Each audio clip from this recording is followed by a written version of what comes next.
share some things with you all about where the Institute is in its life. And since we got a packed agenda, it's easier for me to start a little earlier for those of you who are here to hear it than it is for me to delay and knock everything on schedule so the staff is frazzled after that trying to catch up. So I'd like to first of all say good morning to everyone. Good morning. I am incredibly excited to see everyone. Glad you all are here. Glad you're here early. Hope you all are enjoying breakfast. I'd like to welcome you all to the Executive Networking Conference 2023.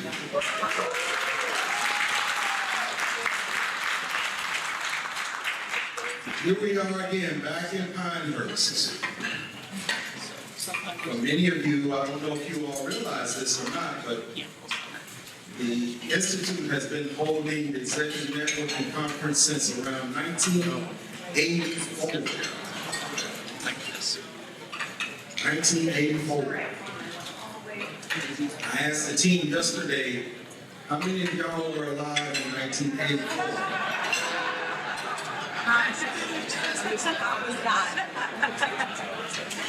That's when you know you're getting pushed to the front of the room.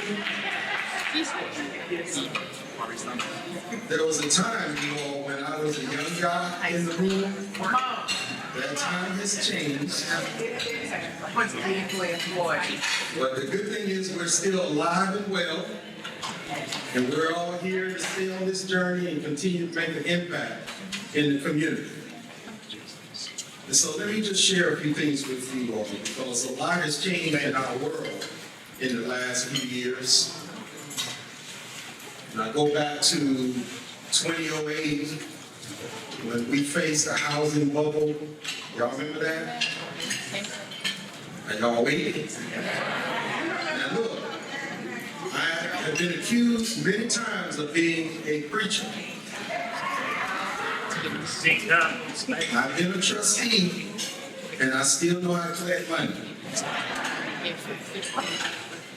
If y'all don't talk to me, y'all make me slip into that preacher mode. So I need response. We're going to give you a response. All right, that's what I need. That's what I need. Let's go. So in 2008, we had this housing bubble that happened. We lost significant wealth in the African American, the Hispanic communities, as well as women who lost their homes during that 2008 bubble. We were trying to recover from that. And then in 2013, we saw this huge shift in state governments everywhere where the politics changed. For us, that meant we lost a significant amount of funding in 2013. For the Institute, we had to rebuild. We significantly scaled back on a lot of services we were providing. And I've told my board that if you look at some of the nonprofits that are out doing some of the work we do, many of them were created since 2013.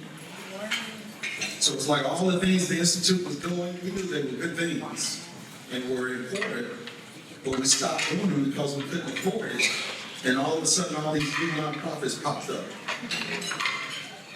So here we are now trying to get back to that place of providing those services.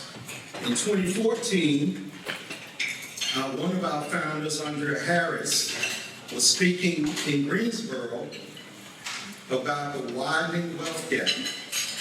Her worry in 2014 was that the wealth gap is becoming much wider. Now, what do you all think has happened since 2014? It's gotten even bigger. Now, how did it get all even bigger? Because what did we experience in 2020? Now we went into a pandemic.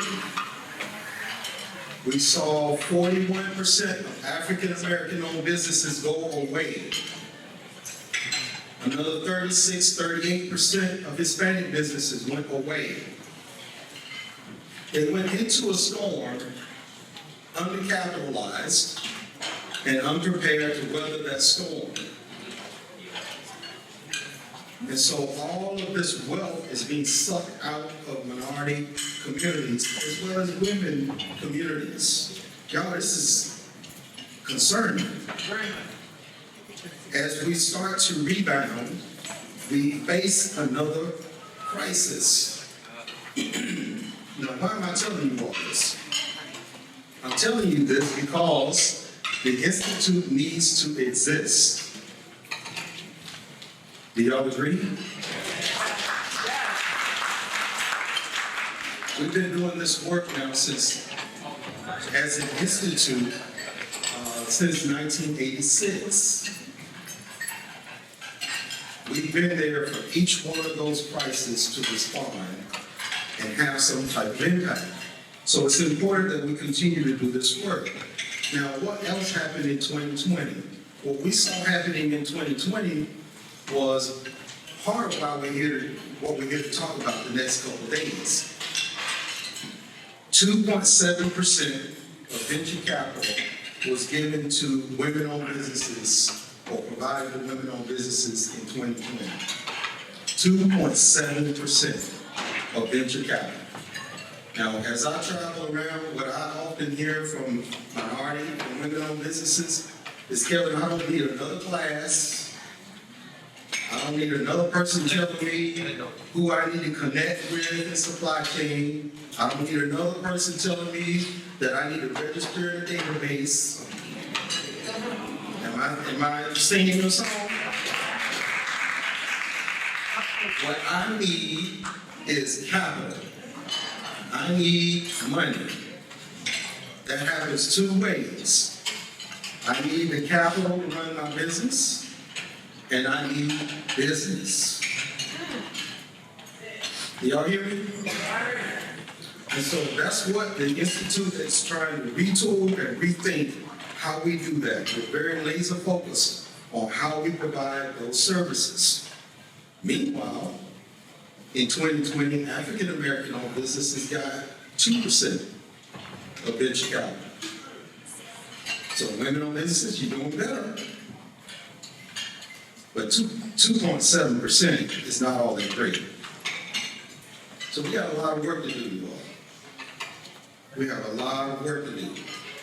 So over the next 2 days, we're going to be talking about some of these issues. And I need you all to lean in with us. And let's think through. The whole purpose of ENC is to think through solutions. Did you all hear me? We're not here to complain. We're here to talk about the issues and figure out solutions to those issues. That's what I need you all to lean in and help us do. We can be a catalyst. We're going to have a lot of elected officials here in the next few days to hear what we're talking about and listen to the solutions. They all know the problems. We all know the challenges. What we're trying to figure out is the solution. And so while we're doing that, there are a couple things I need you all to be mindful of. One, there's some safety protocols. Now, the last 2 years, I've been talking about the pandemic and trying to keep you all safe. We have done an exceptional job of this ENC not being a super spreader. The first year, we had one person who came who had COVID, told us about it. It was isolated. Thank God. Last year, we had no cases that were reported to us. Y'all don't mess up my streak. So what I'm asking you all to do is a couple things. If you brought your mask, wear your mask. Especially when we're in close contact with each other like this. I'm gonna also, I know y'all are tempted to hug me. Please don't. If y'all see me reach out and want a fist bump, let's do that. We can elbow bump, Are y'all okay with that? Yes. Oh, very good. All right, I've had two big events happen that are close to me where they ended up being super spreaders. I really don't want that. I need y'all to stay healthy. I need y'all to make money so y'all can pay the institute. Y'all can't do that if y'all are down. So I need y'all to stay healthy. Plus, we're here to build wealth. Y'all know at the basis of building wealth is your health. At the basis. So I need y'all to stay healthy. The other thing is we've got plenty of hand sanitizer. Be sure to use it. And if you're not feeling well, please tell somebody. We'll have health experts around to help you if you need that. To help us from a technology perspective, we have the CVent app. Have you all downloaded the CVent app? Yes. Yeah. Everybody's downloaded the CVent app? If you haven't, go ahead and do that, please. That's how we're going to communicate with you. That's how I need you all to communicate with each other. We've got the schedule there so you know what's happening. We'll also have the sponsors there. We could not do this without our sponsors. So when you all see them, please say something to them. Thank them for doing that. This is also how you can connect with the attendees who are here. Now, several of you reached out to me and said, I'd like to meet with such and such. The CVent app is a great way for you to connect with all of the attendees. Everybody's in there. They've been loaded in there. So you can go in and reach out to them directly. I'm loving it when I walk down the halls and you all are having side meetings. Your next $1 million deal could be sitting right beside you. Can I speak that on you all?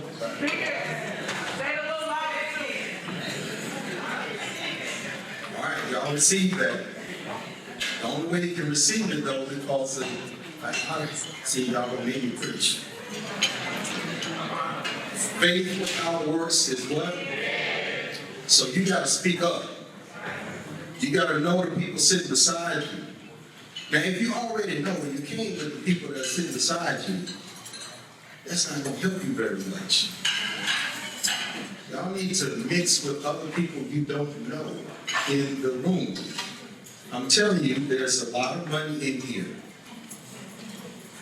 I heard someone say recently, everything we need in our community is already here. But the problem is we don't talk to each other. We don't engage one another. So I need you all to do that. Sit with people you don't know, get to know them. That might be your next business partner.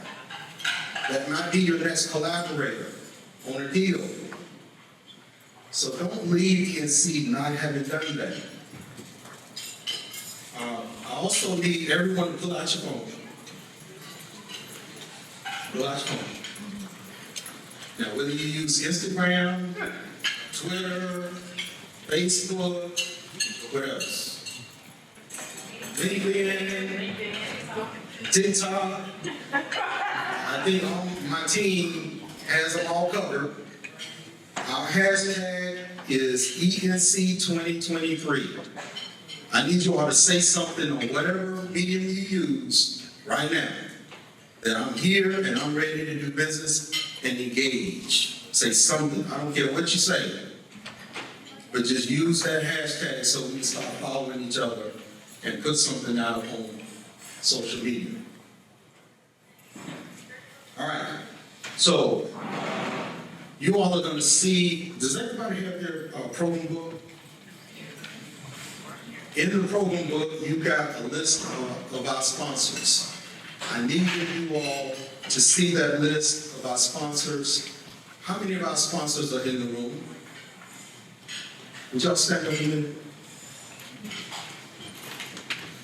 Would you all thank our sponsors?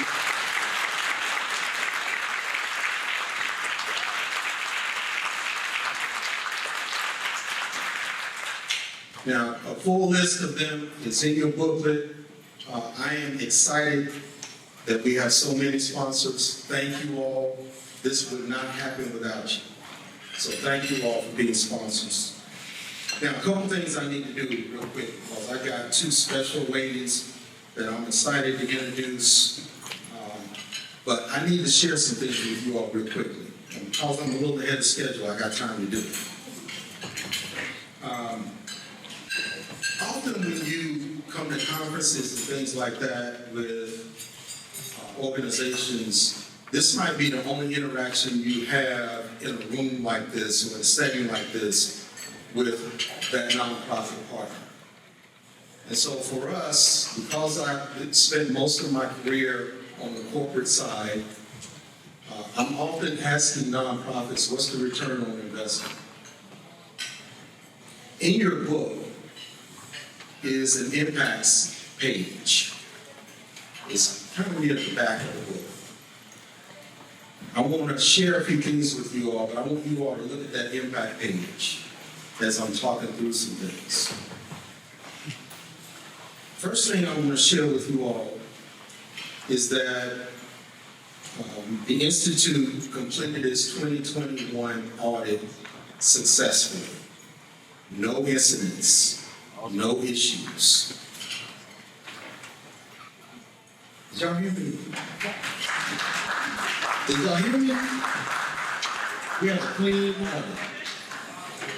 We're going through our 2022 audit right now, and that one's going to come out clean as well. Why am I telling you that? Because I want you all to know we're being good stewards of the resources you all are providing to us. I need you all to know that. That wouldn't happen without our finance team, and they're around here somewhere, but I want you all to know they're doing their job in terms of keeping me out of jail. Aren't you glad, Michelle? Okay. But also making sure this organization continues to be strong financially. Do you all know we're broken into 4 divisions as an organization? How many of you knew that? All right, so that's why I want to spend a few minutes and share with you who the Institute is. When I started with the Institute, we were still operating very similarly to the way we had been operating for some time. It was important because of all the things I just shared with you that we rethink how we operate and engage the community. So we decided to break into 4 divisions. The first division is our Research, Policy, and Impact Center. Let's see, Leah, Dr. Kelsey, Talitha, you all wave me in so you know who you are. Can I call y'all brainiacs? The way I got to know the Institute was through the Research, Policy, and Impact Center. They're the ones who are collecting data. They're the ones who know the facts. One of the things Andrea used to always tell me is, Kevin, know the facts. Know the facts. So she would always engage around the facts, doing research and understanding what's happening trend-wise and the data. These ladies help us with that. That's where this starts, this process, this journey starts. Once you know the facts, then we go to the Center for Entrepreneurship that's led by Alyssa Mako. That's where all of our women's business centers are.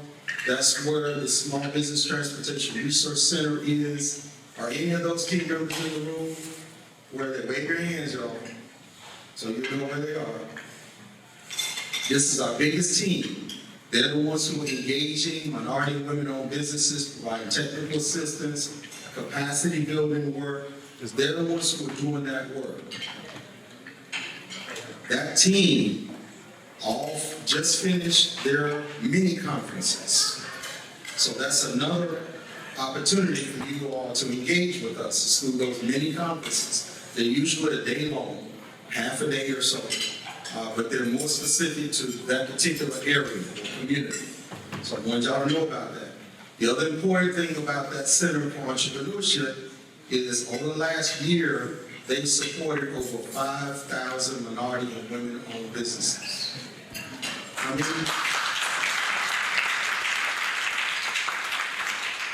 many did I say? 5,000. They work hard.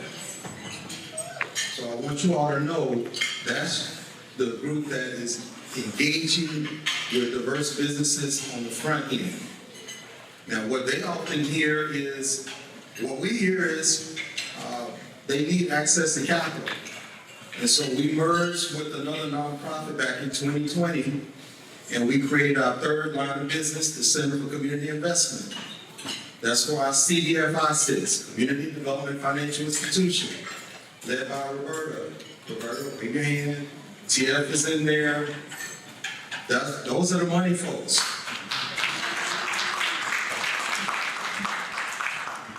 They're the ones who, over the last year, successfully managed the Retool ENC grant program with the state. The first time the state has ever given money away to diverse business owners. Did y'all hear me? We partnered up with Carolina Small Business Development Fund, and we split the money in half and the alphabet. The Institute gave away over $21 million. Now,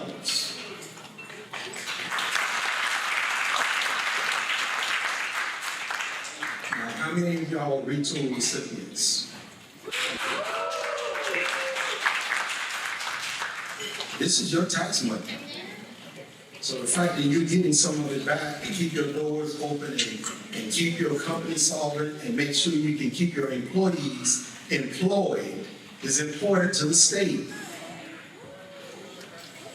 So while I say it's a giveaway, we're really reinvesting in those employers that keep people engaged in the state. Are y'all with me? Wait. All right. At the same time, that team also loaned about $11 million, $12 million at the same time. Last year alone, it was $8 million. They're a team of 7. They're working hard. So when you all need access to capital, when you need a loan, we're done with grant money, so don't ask me to give you anything. But if we can find some more grant money, we will make sure you know, so we can give it to you. But that's the team that is making sure you have access to capital. Are y'all seeing a pattern here? We know the facts. We know what's happening. People say, well, where are the diverse businesses for us to engage? Corporations ask me that all the time. I said, we have 5,000 of them. Then they said, okay, the diverse businesses say, well, I'm here. You're giving me technical assistance, capacity building. I know what to do, but I need access to capital. We got that. We got access to capital right here. Now the question is, how do we connect with the corporations? So we created the Center for Professional Services, our fourth line of business. John Ham leads that team.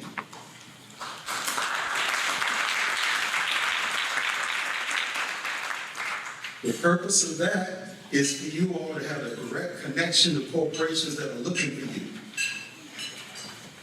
We're also educating them and engaging them around how to engage you. So we got Thrive High Point. How many of you all are participating in Thrive High Point? That's our partnership with the Chamber of Commerce in High Point, who said we want to engage more minority businesses in High Point. We don't know how yet. Can you help us with that? They're recipients. How many of y'all is it? Over 500 in High Point who engage with us. Next step is the connection with corporations. So are y'all ready? All right, it's coming.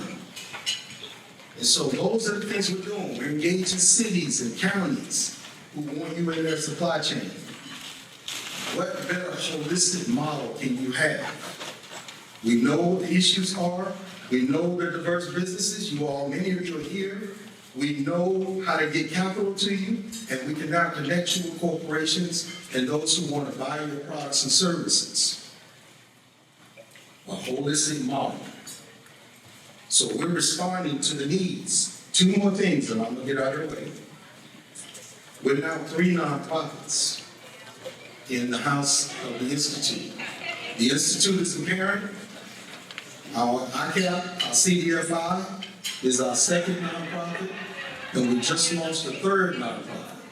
The two ways of building wealth is owning a business and owning a home. And so we launched a community development corporation to start building affordable housing.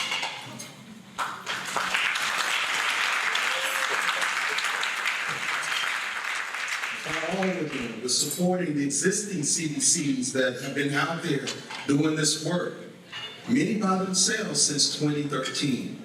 They lost funding too. And so we're returning to the tradition of the Institute and the initiative, which we merged with, of supporting those that are doing that work in the community. So I'm very excited about that. The name of that organization is Institute Community Development Initiative. So when you all hear that, when you hear us talk about the initiative, it's there to support those that are building affordable housing, and we'll build it where there is no CPC. We're about building wealth. I need y'all to know that. We're very focused on that. Lastly, a rainy day will come. We know that. The Institute is approaching being in existence for 40 years.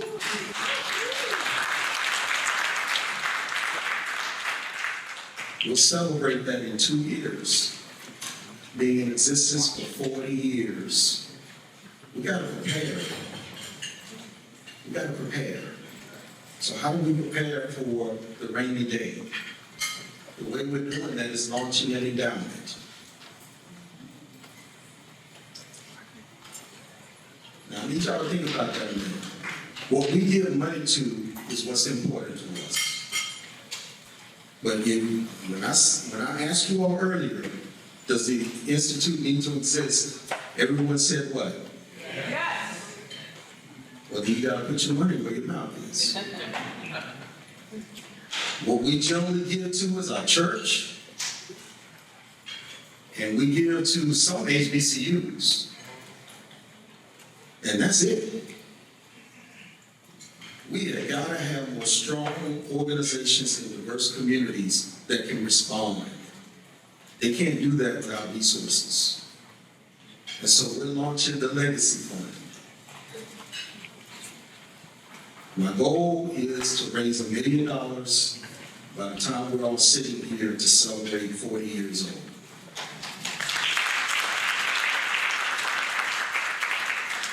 So you all are going to start seeing cars the next couple days. I need y'all to think about what your support could look like to the Institute to help us reach that goal. And corporations are already saying, we'll help you, but we need to see your board, we need to see those you're supporting, and what their contribution is going to look like. And we'll help you get there. So they're waiting on us.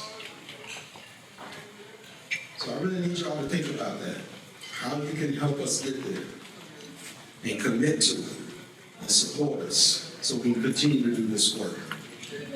All right, so I'm off that soapbox. Now I'd like to introduce these two amazing ladies who want to bring greetings to us this morning. And I'd like to start first by introducing you to Congresswoman Valerie Foushee, who represents North Carolina's 4th Congressional District, which includes Alamance, Durham, Granville, Orange, and Person counties, and Possum Castle County. Before she began serving in Congress, Valerie worked as an administrator for the Chapel Hill Police Department. I did not know that. And served 25 years as a local and state elected official. She went from serving on the Chapel Hill Carrboro City Schools Board to being the first African-American woman elected to chair the Orange County Board of Commissioners, to serving in the North Carolina State House and Senate. In Congress, Valerie serves on the House Committee on Transportation and Infrastructure and is the vice-ranking member of the Railroads, Pipelines, and Hazardous Materials Subcommittee and a member of the Highways and Transit Subcommittee. She also serves on the House Committee on Science, Space, and Technology and is the ranking member of the Investigations and Oversight Committee, Subcommittee, and a member of the Energy Subcommittee. You're busy. Valerie was born and raised in Orange County and received her undergraduate degree from UNC Chapel Hill. She is married to her high school sweetheart, Stanley. When did you hear that? And y'all still love each other? Woo-wee. And they have 2 sons. So would you all, and 1 grandson. So would you all help me welcome Congresswoman from Chicago?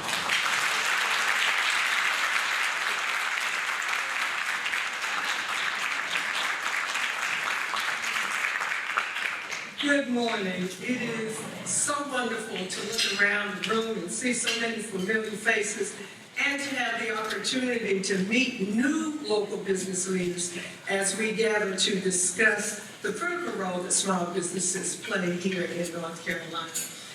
The Institute has been a long-time partner since my days in the North Carolina General Assembly, and it is indeed my pleasure to join you again at this year's Executive Networking Conference. But before I begin, I really do want to take a moment to thank my friend Kevin Price and his wonderful team for inviting me here today and for their hospitality each year in hosting this conference and for the invaluable work that they do every day to improve our communities. We all know that small businesses are the engines of our economy and the path to economic prosperity for countless Americans and underserved communities. And in North Carolina especially, we know that small businesses are our big business. In fact, today, roughly 45.1% of North Carolina's workforce, or about 1.7 million people, are employed by small businesses. Small businesses have key regional and historical knowledge to build sustainable and adaptive technologies and services that fit the unique needs of a local area. And we are fortunate to live in a state that understands the important effect that small businesses and entrepreneurship has on our economy and the quality of life. The Institute does excellent work with small businesses across North Carolina and beyond, and partners with one of the largest customers of small business, which is indeed the federal government. In partnership with Small Business Administration, the Institute is leading 4 women's business centers, including the Women's Business Center of North Carolina, Greensboro, Charlotte, and Richmond. Additionally, they operate the South Atlantic Region Small Business Transportation Resource Center across 4 states and Washington, D.C., in partnership with the U.S. Department of Transportation. It is imperative that Congress and the federal government continue to play their role in supporting small businesses here in North Carolina and across the country. The pandemic highlighted the challenges our small businesses face in accessing capital, federal contracts, and achieving growth for minority and women-owned businesses. And as you work to get back on your feet and continue to recover from the effects of the pandemic, rising costs, global supply chain issues, and worker shortages, the federal government must continue to ensure that you have access to the resources and tools that will help you thrive. It's critical that we expand access to capital, ensuring that our next generation of business leaders are equipped with the knowledge and infrastructure they need to start and grow their own ideas to innovate and to succeed. The Institute has been a leader in this effort, recently adding, as you just heard, a minority executive education program through their Center for Professional Services and acquiring Institute Capital, a CDFI that is already providing strategic financing and investment for community developers and businesses that create good paying jobs, promote economic opportunity, and facilitate the development of affordable housing and community revitalization. And in Washington, D.C., I have been advocating for similar initiatives. I am proud that at the top of my appropriations request for fiscal year 2024 was support for the highest possible funding for women's business centers, SBA lending and entrepreneurial development programs, and CDFIs. And I was especially pleased to see women's business centers included and funded in the President's budget request for fiscal year 24 financial services and general government funding bill.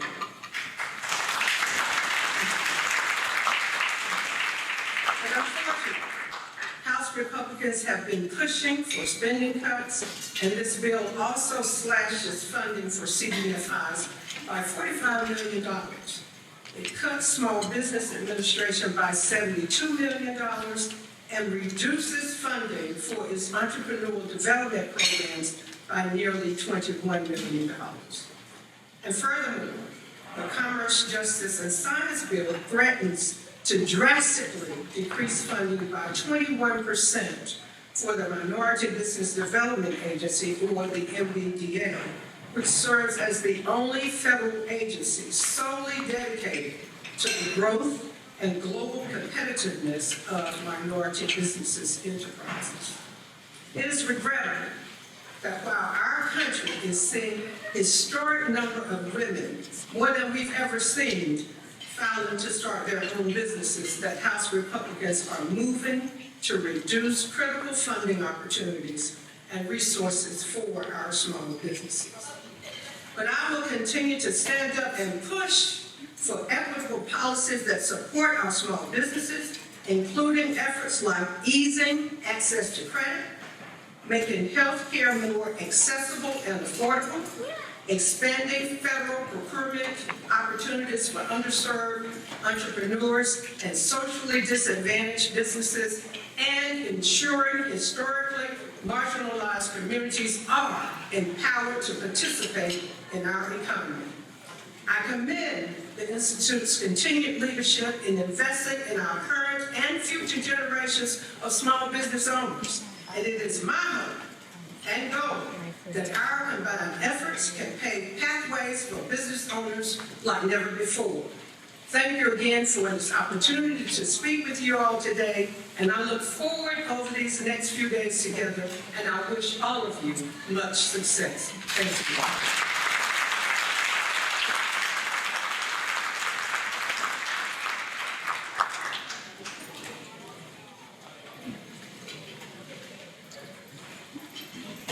Thank you, Congresswoman Fushi. I'm giving them gifts, and I want you all to know that inside these gift boxes are products made by minority business owners in North Carolina. It's important that we promote each other. And so when you all share your products with us, and we see opportunities to engage and share your products with others, we're going to do that. So I want you all to know that. This next lady, doesn't matter when we call her, literally, it doesn't matter when we call her, she responds to us, and she is always responding to us. And so I am incredibly excited to introduce our Secretary of State, Elaine Marshall, who in 1996 became the first woman elected to a statewide executive branch office in North Carolina, and has served as president of the National Association of Secretaries of State. A former teacher, small business owner, and private practice attorney, Secretary Marshall's administration, more than 1.8 million businesses have been formed. She has pioneered e-commerce in government, protected investors and intellectual property owners, and promoted financial capital formation in North Carolina.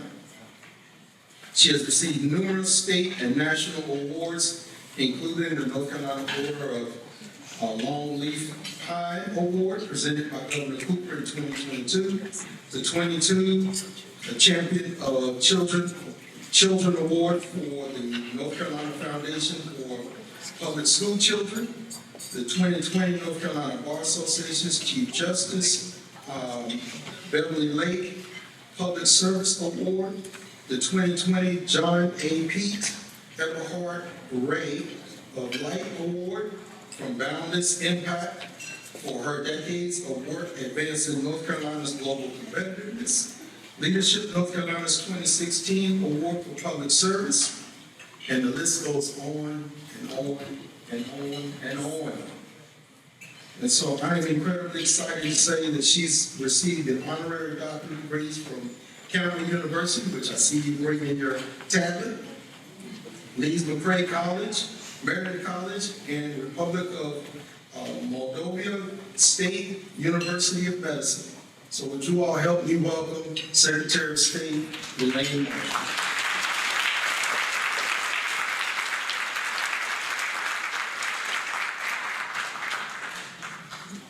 Well, good morning, everyone.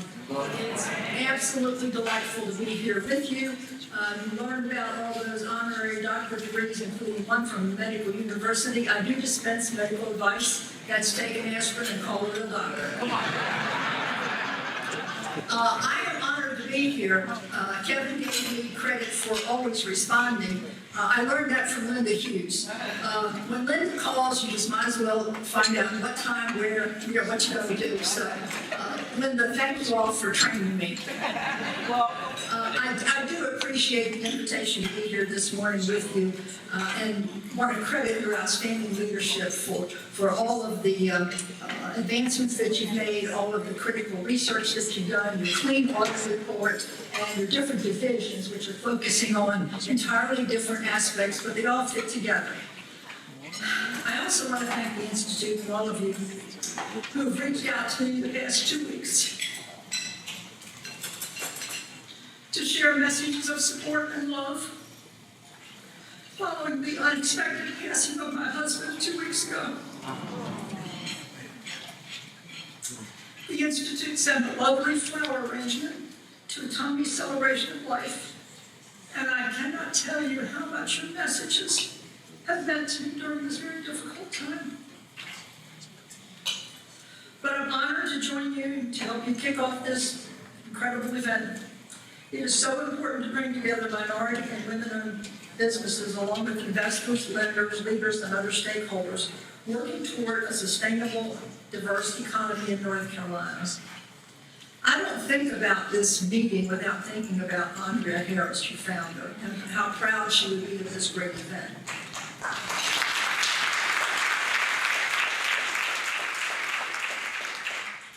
Andrea's visionary insight into the urgent connection between social justice and economic empowerment made her a true pioneer. We all owe her gratitude to Andrea's leadership and commitment to economic diversity across North Carolina. I know at the end of this she would say, well, that was a good program, but now here's how we can do more.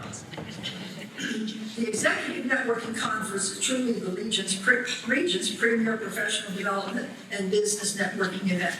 You have an incredible array of informative sessions, an impressive lineup of speakers, not to mention team building and networking opportunities over the incredible 3 days. And leading to the incredible array of speakers, you have Governor Cooper to provide keynote remarks during tomorrow's luncheon.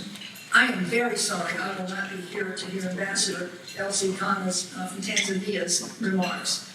She has to be an incredible woman with all of her prestigious degrees and economic advisors to different world leaders, and now serving as Tanzania's ambassador to the United States, holding the Archbishop Tutu Leadership Award, being named one of the 50 leading women in Africa, the 20 leading young women in Africa of power. I'm sure you're in for an absolute treat. It's always wonderful to see all the movers and shakers and innovators here at ENC. I was especially happy to see that you all have some outstanding speakers on the agenda tomorrow to talk about the implementation of the National Electric Vehicle Infrastructure Program and how diverse small businesses can be a part of the solution to the urgent challenges we're facing regarding climate. It's worthy noting that North Carolina ranked #1 in the nation last year for the second year running when it comes to renewable energy leadership. That was an As to Smart Assets study. We've been proud to help lead the change to clean energy future through a series of legislative, executive, and regulatory actions over the past couple of decades. That's been a bit of a theme for North Carolina. The idea that through innovation, we can overcome challenges that at first may appear insurmountable. I always say North Carolina is the first exporters ever. We solve problems and we ship them to the world. And what I'm saying is that when the settlers landed on the shores of North Carolina, and the settlers called it the goodliest land under the sun, the first thing they did was send back very tall pine trees for masts and tar to make boats, ships, ocean-going ships. But then we were the first in the nation in flight too, so we didn't make planes. But we've been a nation of innovators, and we've assisted the world in so many economic lifts from things that have happened here. We've been proud to lead the change to clean energy future through a series of legislative actions. That's been a theme for North Carolina, the idea that through innovation, we can overcome challenge. That's because of entrepreneurs. We've witnessed and facilitated a key example of that at my Secretary of State's office just a few years ago. My business registration staff works with entrepreneurs to get their corporations and LLCs registered, up and running, and contributing to North Carolina's economy. The seeds of a new era of homegrown entrepreneurship sprouted in mid-2020, the opening days of the pandemic. As our agency was suddenly processing, filing an unprecedented number of new business creation, those seeds took root and flourished, resulting in a 70% increase in new business creation since the beginning of the COVID, and it has not let up. Last month, July 2023, there were 14,327 new business creations completed in our office.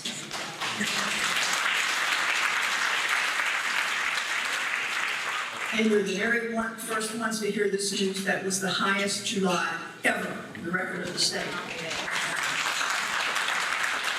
Now, that is on top of record years.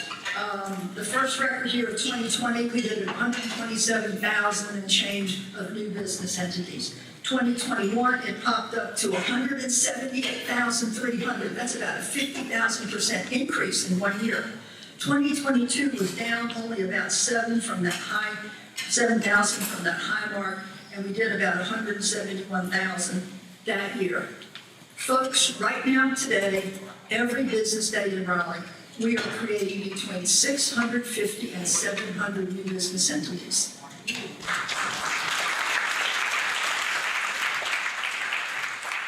On the one hand, all these new businesses it's undeniably great news. But amidst all this exciting potential is some cause for concern for our agency. Now, I basically tend to be a glasses half full person, so I call it an opportunity for investment, an urgent opportunity for much needed investments. Some of you may have heard the news coverage of my remarks to Governor Cooper and my fellow Council of State members just last week about the looming budget and staffing crisis at the Secretary of State's office. We've streamlined our processes, we've come up with innovative solutions, we've worked smarter, and we've worked harder. But at some point, chronic underfunding, understaffing, and impending unfunded mandates will take an undeniable toll. And that can make our mission to serve the business community in a timely fashion impossible in the near future.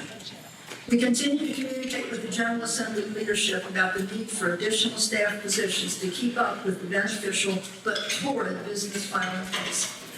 We're also continuing to communicate about the need for significant salary enhancements in order for us to keep additional staff.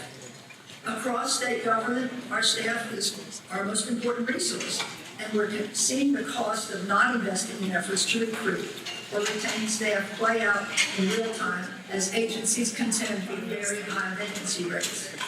It's easy to illustrate how much of a profit center the Secretary of State's office is to state government. The fees for registrations we processed last fiscal year, we sent $190.8 million. $190.8 million. That's a 13% increase over the prior year.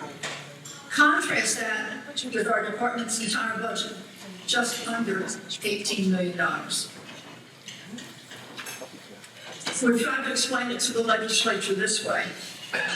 We're not asking for tax money, which they're loath to spend on state government. We are a fee-for-service agency. Citizens pay us for those services, and they want them done in a timely fashion.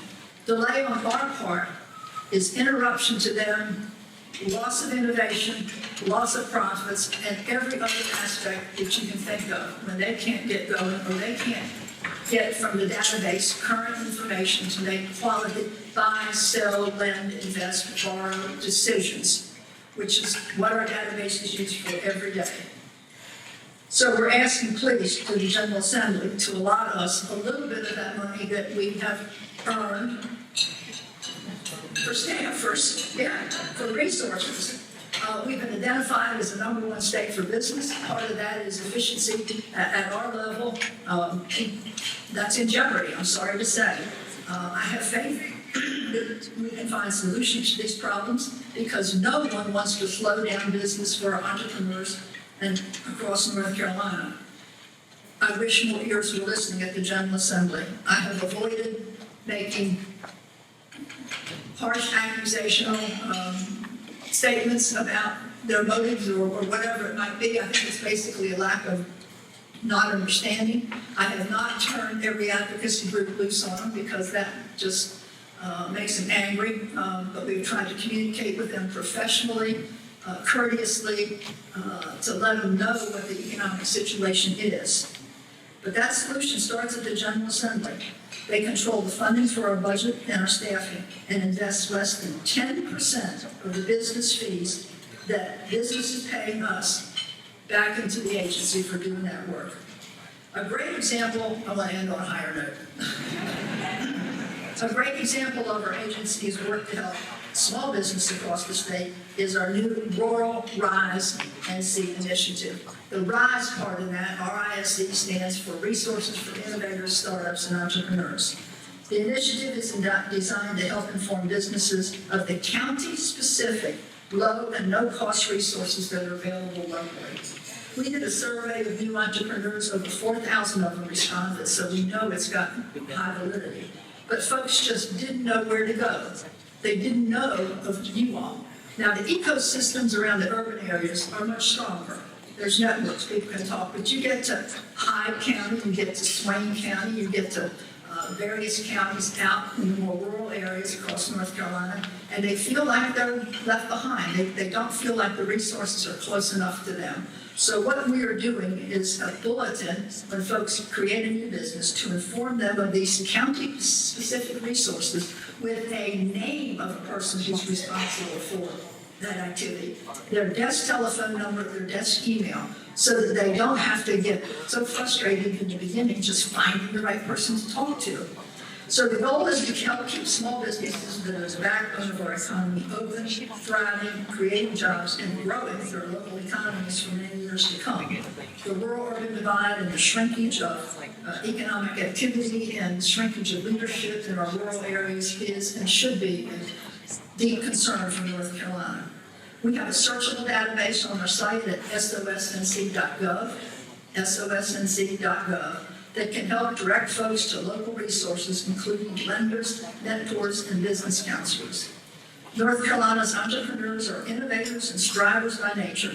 They just need the information and the opportunity to survive, thrive, and grow their local economy and North Carolina's economy as a whole. I look at each one of the new business creation that comes in as somebody's hope for the future, hope for their family, and ultimately hope for their community to grow as they can be successful if they manage the difficulties that others that have gone before have seen. And that is our goal, to try to make it a more meaningful process, an easier process, so that these folks, especially rural, can thrive. We want to close the economic gaps growing between urban and rural. But to be clear, I want every business across the state to have access to these resources through our website when this initiative is fully realized. We do not have all counties in there yet, but I always tell folks, we do have an all-county loan, and to look at a county near to you if they've done that county, because a lot of the providers are regional, so it gives them good advice. I want every new business to have every opportunity to grow up into a beacon for the next generation of startups. I hope everyone here takes full advantage of all the resources available to you, from the Institute to my agency, not to mention collaboration with your fellow entrepreneurs that you're meeting here. Because your entrepreneurial spirit and your innovation ideas are needed and appreciated now more than ever. Thank you for inviting me to this inspiring event, and I do hope you have a great conference.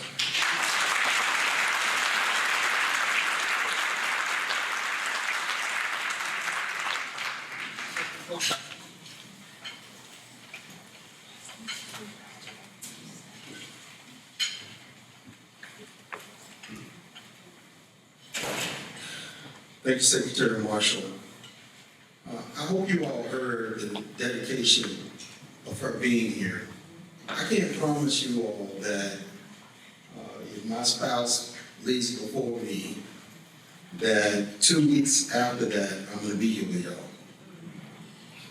So I think we owe her an applause, a standing.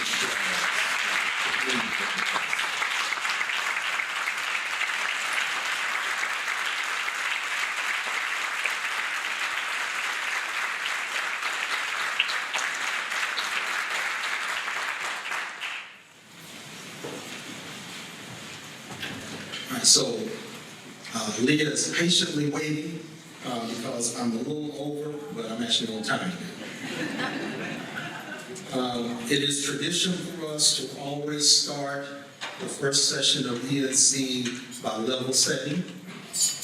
And I'm excited for Leah to lead our next session on just what the state of diverse North Carolina looks like. And so, without belaboring the moment, Leah, I'm going to ask you if you'll come up. And while you're doing that, I need a photo op with Congresswoman Chief and Secretary Marshall.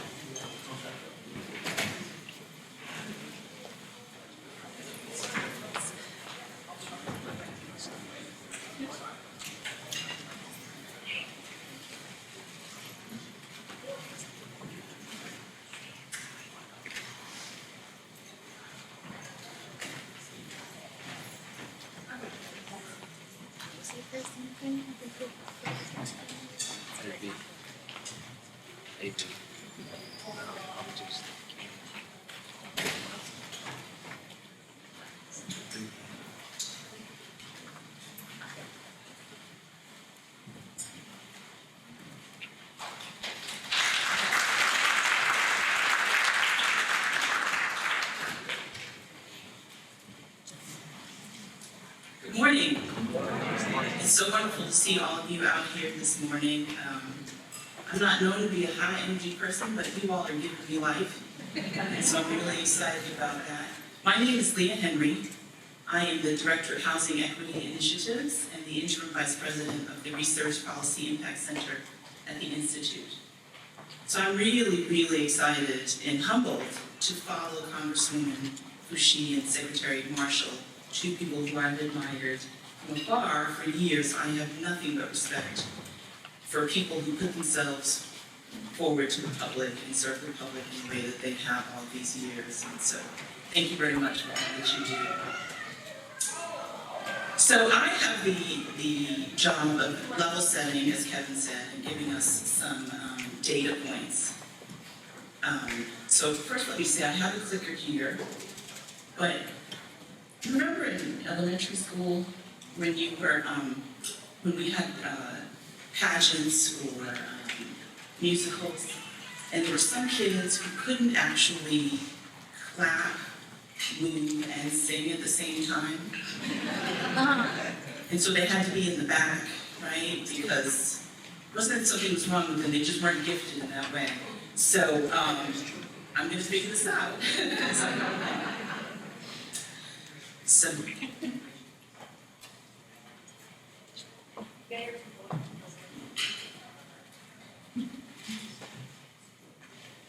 Turning it on would help, thank you. That's why I told you all ahead of time, because I could see that coming. So what we're going to do today is, when we were thinking about this session, the state of minority in North Carolina, or the state of diverse North Carolina, is a humongous subject, right? We could spend 2 days on that.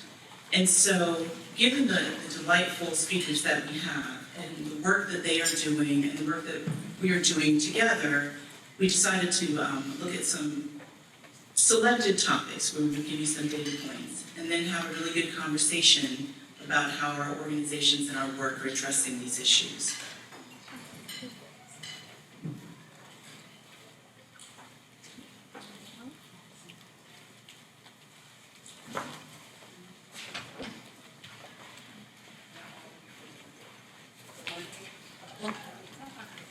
So what I will do is first introduce them, and then we'll start with our topics. So our speakers today are going to be Dr. Anthony Wade. Dr. Wade has spent about 40 years as a public servant, both in government and with the U.S. Air Force. He focuses on a variety of topics related to human rights, civil rights, and human development. And he's a specialist in diversity, equity, inclusion, human relations, fair employment practices, and just his wealth of knowledge. We've had the opportunity over the past few months to work on a reparations project together, and so he has a lot to bring us. Then we'll have Sarah Langer-Hall, who is the director of the Institute for Emerging Issues at NC State University. Sarah is also a career public servant, having worked for NC State and various government entities. And we've got some exciting work that we're hoping to do together soon. So I'm really excited about these two. I think that they bring many decades of service to our state and a lot of broad-ranging knowledge about some of the topics we'll cover today. So the topics that we're going to cover today, and I'll have data points for, are some civil rights issues and some of the redress that local governments are looking at for these identified issues. Digital access and inclusion. So this is a big issue for everyone right now. It was a big issue for our state before the pandemic. We realized that our rural-urban divide and some of the issues around broadband access were impacting our economy and every facet of our residents' lives. Once the pandemic happened, of course, that was a whole other ballgame. And with the CARES Act and other funds, we've got a tremendous life-changing opportunity to really move forward as a state. We're going to talk about a little bit about workforce preparedness and development. Financial resilience, this is another issue that came up very strongly because of the pandemic. What kind of situation were people really in? What would have happened if the monies that were made available to families and individuals had not been made available? And then we'll touch on small business. So I can't promise you that we'll be able to touch all of these things because it's a lot, but those are some of the things that we realized undergird the conversations that we're going to be having in the next couple of days. So first, some data.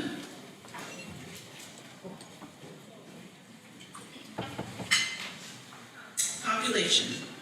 So as of today, is an estimate, we have about 10,439,000 people in North Carolina. We're anticipating to have more than 11 million in just a few more years. So we're expected to get another 500,000 or so people in North Carolina in the next 3 years. So that's something to think about.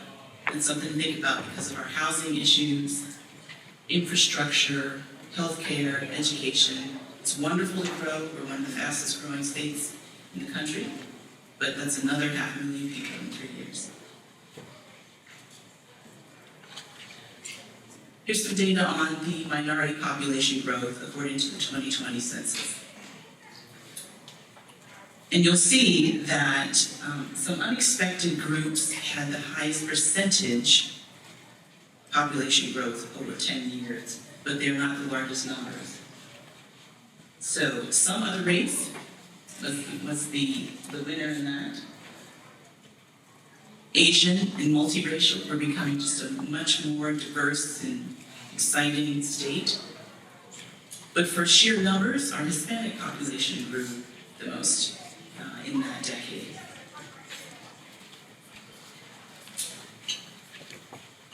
I like a map. I love maps. What these maps show us is that even though we are very diverse, there are some concentrations of certain populations. And so this is African Americans by census tract based on the 2020 data. And you'll see that there's some very obvious patterns. That in the east, and then along the South Carolina and Virginia borders, and in urban areas, we have the greatest concentration of African American residents. Our Hispanic population is much more diffuse. I think that this is actually very interesting. There's still some concentrations in certain urban areas, but then there are also heavy concentrations in certain rural areas, and I think that has to do with the businesses that are located there, and I think it would be an interesting thing to look at more. I find this one very interesting. Our fast-growing Asian population is very heavily concentrated in our urban areas and in our economic development corridors. Foreign-born residents, these are the countries from which our foreign-born residents are primarily coming. They're coming from everywhere. But by far, our largest group of foreign-born residents in North Carolina are coming from Mexico. After that, India, Honduras.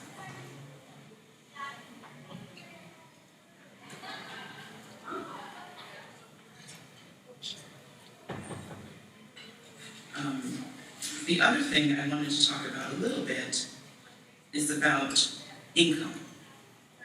Income and wealth. Median household income in North Carolina varies widely. According to 2022 data, white households in North Carolina have a median household income of approximately $59,000. Black households have a median income of approximately $43,000. Native American households, $39,000. Asian households have a median income of approximately $103,000. That was interesting to me. I don't know if it's interesting to you. Other groups, multiracial and other, are in the 50,000.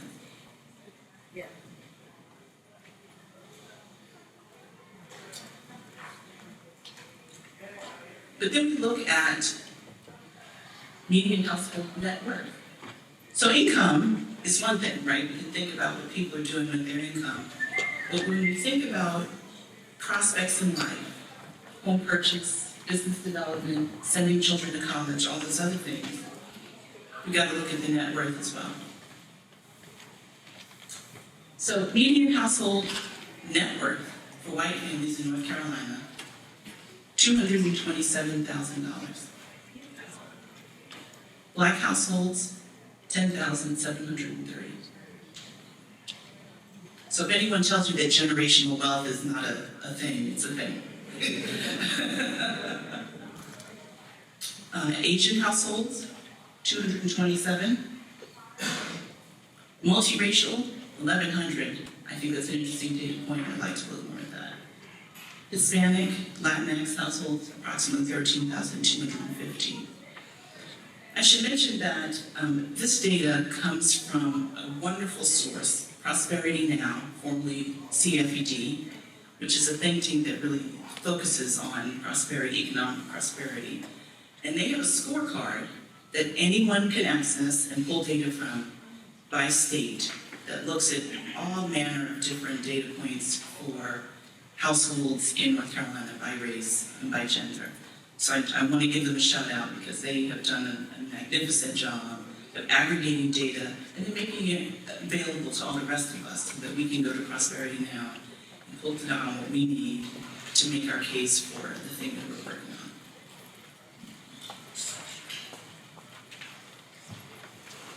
High school graduation rates. Overall, we're doing pretty well. White, almost 93% of white students are graduating from high school. Black, we're at 88.4. Native American, 74.6. I think that's concerning, very concerning. Asian, 87.8. Others at 57.9. So I think that's an interesting data point that I'd like to know more about. Multiracial, 82.4, and Hispanic and Latinx, 64.5. That's very concerning. That's a large and growing group of young people in our state who are not graduating from high school on time. And so that's something that we really need to be looking at. Four-year college graduation rates, 38.7% of white adults in North Carolina have at least a four-year degree, 24.7% of Black. And you've seen a kind of a theme here. Negative 14.2, concerning, very concerning. For the Asian population, 63.1%, which is pretty terrific, but it also relates to why Asian immigrants are coming to this country and to this state. It's for the terrific jobs that they're coming for. Other multiracial groups are still far behind whites, and Hispanic Latinx 18.3. Once again, very concerning. And to give you a sense of how different this is, in the Triangle, in the Raleigh-Durham area, the adult college degree completion rate is north of 40%. In a place like where I live in Rocky Mount, North Carolina, it's about 20%. It makes all the difference in so many different ways. And so to see that certain groups are even below 20% is really disturbing. Just a few more. So Kevin said health as well, right? If you can't work, if you can't run your business, then it doesn't really matter. So we thought we'd look at a few data points around health insurance. We're very excited that Medicaid has been expanded. I can't wait to see who that really covers.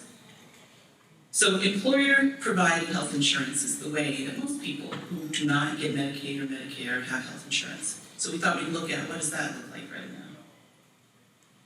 For white residents of North Carolina, 55.8%. Black, 45.2%. So in so many of our indicators, it's kind of that 10, 15% gap. Native Americans, 36.2%. Asians, 64.7%. And then you'll see some of the others. I find the multiracial group the most interesting, the 42.9% of multiracial. I really want to have a chance to dig more into who this group really is, and I think it's going to be a growing group in our state, and I'd love to know who that is. And then Hispanic and Latinx, 32.1%, very low. So we can see that the low numbers and the highest numbers are related to the work that people are doing, and the kind of employer that they have, and the level of work that they're doing. And then who's uninsured still? 7.7% for white residents, 10.7% for Black residents, 19.6% for Native Americans. 1 out of 5 still, with everything we've done with the Obamacare and Medicaid expansion, all these other things. Still, 20% of our Native American residents in North Carolina are uninsured. Very low for Asians, 6.9. And then for some of these other groups, it's still pretty high.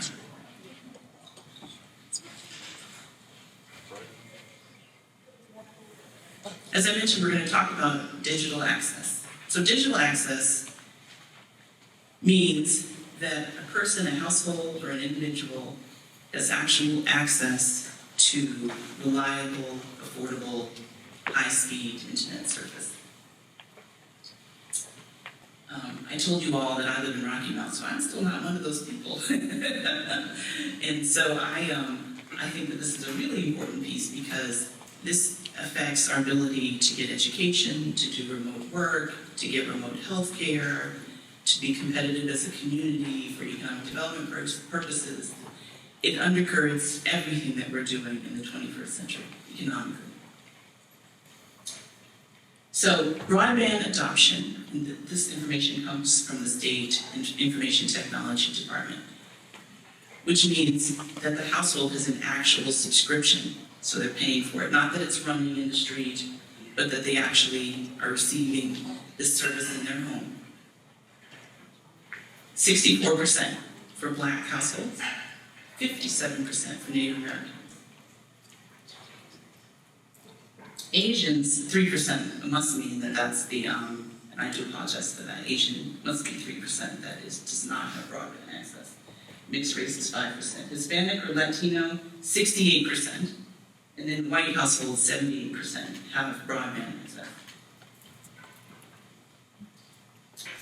And then lastly, we're going to talk a lot today about businesses, small businesses, right? That is at the core of what we do and what we support. So here's just a few data points about who owns businesses and how many. So in North Carolina in 2022, almost 370,000 women-owned businesses. Veterans had more than 67,000 businesses. Hispanic-owned businesses, about 60,000. So racial minorities made up 29% of workers and a little under 20% of business owners. So here's some numbers on the total numbers of businesses in 2020 by ownership group in North Carolina. What I will tell you is that, and I did not include this because I didn't want to give you a million slides, is that the vast majority of the women-owned, Black-owned, Hispanic, and Native-owned businesses are very small businesses, 1 or 2 people. So when you dig down into how many have employees, you're getting a small fraction of these numbers that are able to actually scale up and employ others in the community. And so that's something we want to look at.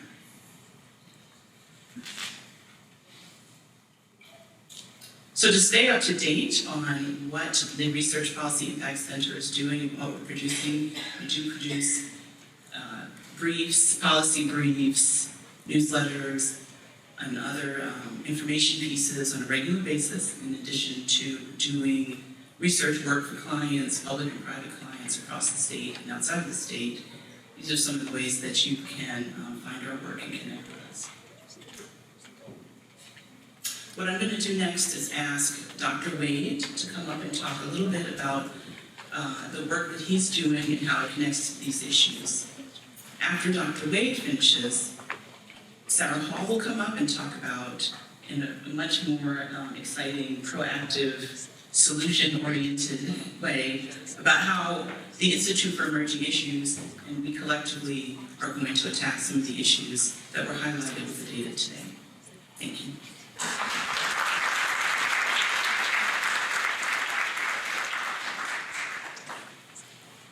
Good morning.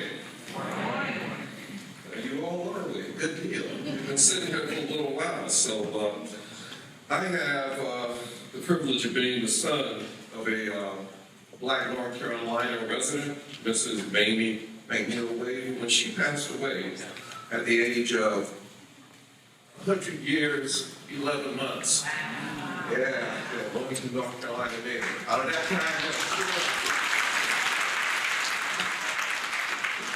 time, 100 years, 9 months, sound of mind, sharpest pack, lived in her own home, community leader, church leader, etc.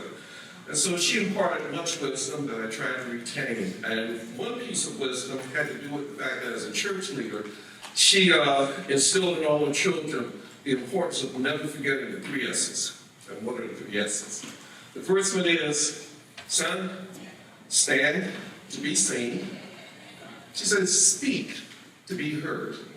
She said, the most important, as soon as you can, sit down and be appreciated. So, I'm going to look at that particular amount of my mom's wisdom, because I've seen so many people violated and not received well. So, I worked in 4 North Carolina local governments. I've always worked as even though I retired as the Chief Human Resources Officer of Cumberland County government, I've worked as a Human Relations Director in New Hanover County, down around Wilmington, City of Fayetteville, City of Greensboro. And I've learned a lot about the business of removing artificial barriers. And I've spoken a lot on how those artificial barriers got placed in the way of our progress as people of color. And so, as I look back across history, I find that in order to fix things, you have to look back at what history has placed in our way as obstacles to that success. Because I believe that if you level the playing field, we have the capacity and the ability to achieve as much, if not more, than other groups. So there have been obstacles that have been placed in our way. And some of those represent lapses in equity and social justice in local governments and in communities. Today we have people who are always working those particular issues. We have a new evolving type of profession in local government. People who are known as diversity, equity, and inclusion directors. And as a retired local government employee, I get to work with some of those people, and they are truly leaders. We have people such as my good colleague and friend who's here today, Needs Local out of the city of Salisbury, who serves as their DEI director. And we also have people like Jelani Biggs, who is a DEI officer with the city of High Point. We'll talk a little bit more about what High Point is doing, which also is very progressive. But communities are actually looking across their residents, across their citizens, and attempting to remove barriers that represent systemic discrimination that impact upon economic and community development. And they're doing things in ways that I would not have thought possible when I was born as a little black boy outside of Wilmington back in 1955. And you have people who are moving forward in progressive ways, such as the Asheville Community Reparations Committee. On July 14, 2020, the Asheville City Council passed a resolution involving community reparations for blacks in Asheville. Yes, go ahead. The resolution called for the city manager to, quote, establish a process within the next year to develop short, medium, and long-term recommendations to specifically address the creation of generational wealth and to boost economic mobility and opportunity in the black community. And so the city manager recommended a three-phase process that included information sharing and truth-telling, the formation of a reparations commission, finalizing and presenting the report. And Asheville has done a very good job in terms of moving down that path. So because that committee is charged with developing recommendations to be presented to the city council. Sorry, getting more away from my mic, so I'll just take it with me. Okay.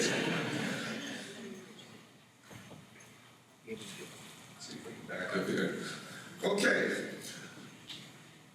That commission is charged with developing recommendations to be presented to the city council and the county commissioners to repair the harm done by decades of racial discrimination and systemic oppression against the black residents of Asheville. The reparations process will be focused on 4 impact areas: housing, economic development, health, education, and criminal justice. That work is ongoing.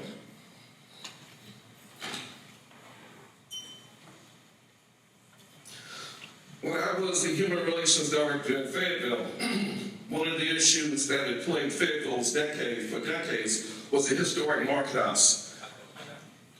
Thank you. Somebody from Fayetteville, this one by, okay, y'all know, good. It has been a divisive issue for decades in the city, mainly because of the history of slaves being traded and sold there.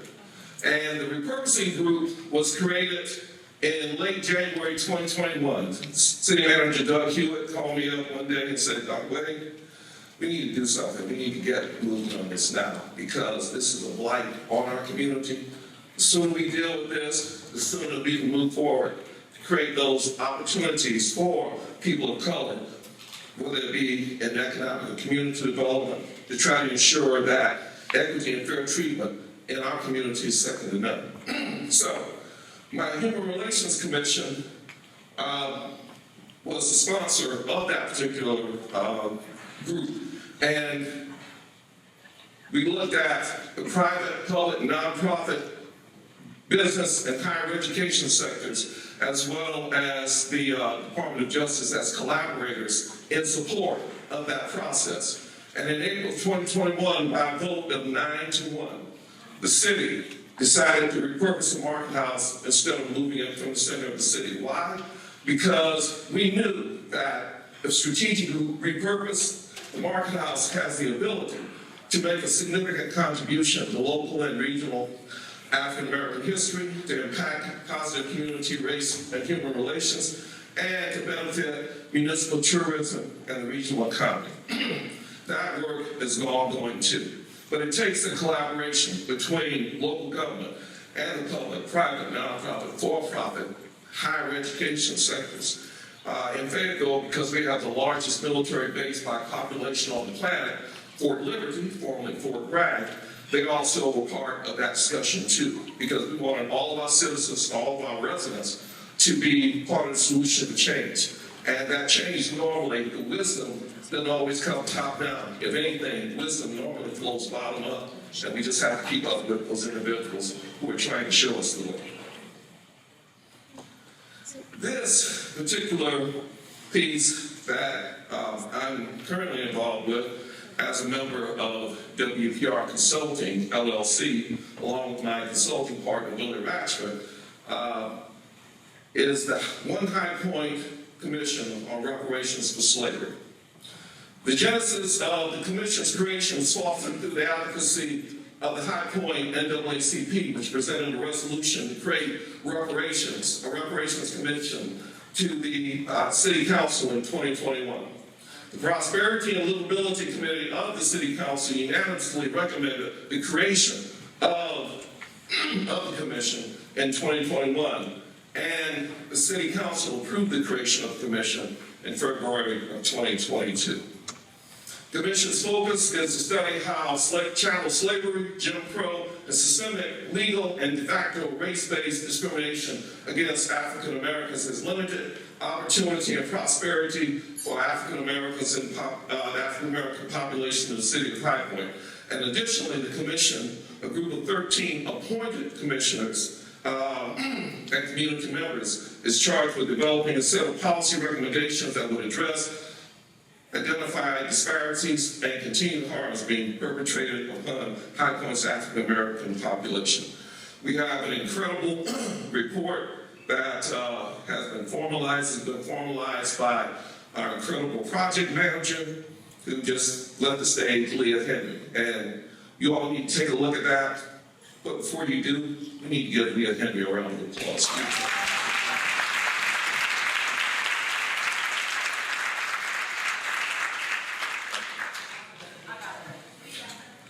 Okay, so the city set aside money to hire external consulting firm, WPR, as, to support city staff process affiliation and external project manager, Ms. Henry, as well as several subject matter experts who focused on the following topics: current demographics and disparity indicators for High Point, a history of the slave trade and slavery in the U.S. and in North Carolina, unequal treatment of African Americans by the High Point city school system, and city actions related to housing, economic development that have negatively impacted the city's African American residents. The fact that the city council wants to dig that deep says something about the progressive nature of High Point.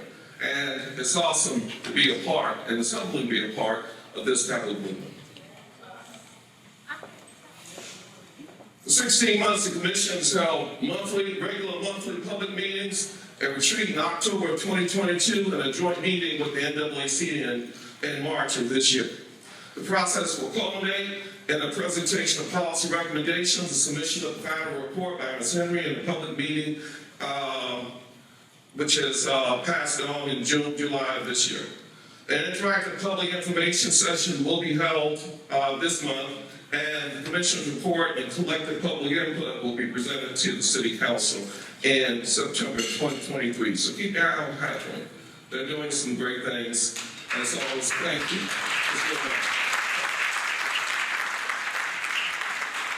Thank you. So I mentioned earlier I believe I did, that I come from Wilmington, North Carolina. And so Wilmington, I have to look at the things that they've done in the past, because they did some things that were very progressive back in 1998 related to the Wilmington coup and massacre of November 10th, 1898, which was a violent government overthrow and massacre carried out by white supremacists, the only successful coup d'etat in United States history. A mob of 2,000 white men overthrew the legitimate, elected, biracial local government in Wilmington. Black and white political leaders were expelled from the city, and property and business of black citizens built up since the Civil War, including the only black newspaper in the city, was destroyed. And it is estimated that more than 300 people were killed in the massacre. In November 2006, after a lot of work that had been done at the local government level and also in the General Assembly, awareness of what had happened in Wilmington came to light. People stopped discounting it, they started taking it seriously, and in November 2006, the News and Observer, deeming the coup as being a, quote, giant shadow hanging over it, being the newspaper, end quote, issued a special feature fully acknowledging its role as a leader in that coup's propaganda effort, saying that it, quote, wanted to be on the right side of history, end quote. The Charlotte Observer also issued an editorial with a full apology for its role in the coup. Quote, we apologize to black citizens and their descendants whose rights and interests we disregarded, and to all North Carolinians whose trust was betrayed by our failure to fairly report the news and to stand firm against injustice, end quote. For individuals to take that stand, to step up for organizations, that says something about them because they didn't have to, they chose to do it. And in January 2007, the North Carolina Democratic Party officially acknowledged and renounced the actions by party leaders during the 1898 Wilmington insurrection and the white supremacy campaign. Again, took a lot. Nobody has to do it. But people say, we own our past. Don't judge us on our past, judge us on who we are now.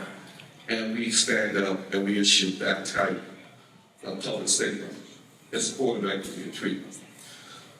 Now, I say all that because this is the part I wanted to get to about something that Wilmington did back in 1998, and I happened to be a part of that as a human relations director at that time. In 1998, Wilmington and New Hanover County created the Partners for Economic Inclusion, which was a coalition of black and white business leaders and an offshoot of the Economic Development Committee of the 1898 Foundation. It was dedicated to promoting the philosophy of economic inclusion and finding opportunities to implement specific inclusion strategies. Founding and/or collaborative partners included, but were not limited to, the Greater Wilmington Chamber of Commerce, the Southeastern North Carolina Black Chamber of Commerce, the City of Wilmington, and New Hanover County, and Wachovia Bank and Trust. Their accomplishments are noteworthy. A lot of people don't know, but this is an example of what a community does when you have collaboration between its citizens and residents. It's public sector, it's private sector, it's governmental sector, higher ed, all the forces that come together. You can create accomplishments that fell under the partners, such as 8 consecutive annual conferences attended by 100 to 180 black and white businesses every year.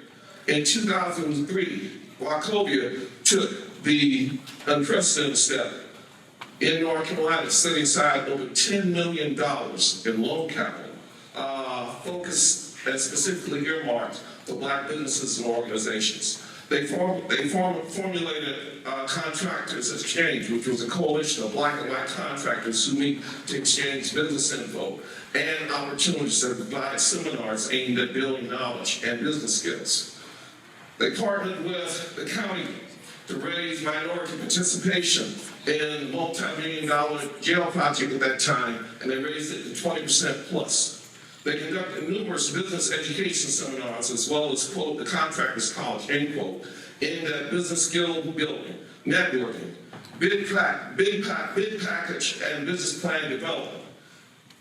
They also facilitated the formation of an inclusion coalition board, which was comprised of 8 major public and private institutions aimed at improving the region's economic well-being through business inclusion strategies. That says that if we put our mind to it, we can be the change that we wish to see. And when I say we, it's not just folks in this room. It's that coalition of forces in the public, private, nonprofit, for-profit, higher ed sectors, as well as grassroots support and wisdom. Because we're all meant to be together, and the only way we succeed is through change. And we're still fighting against obstacles that plague us today, because there are people who don't want us to succeed. They don't want to see us collaborate, because they know if we collaborate, we'll wind up celebrating our similarities, and we'll wind up valuing our differences. And that creates respect. You never fear people whose stories you know. I have a friend. He is formerly the interim executive director of the North Carolina State Human Relations Commission. He's project program manager for the commission as well. His name is Jane Troy.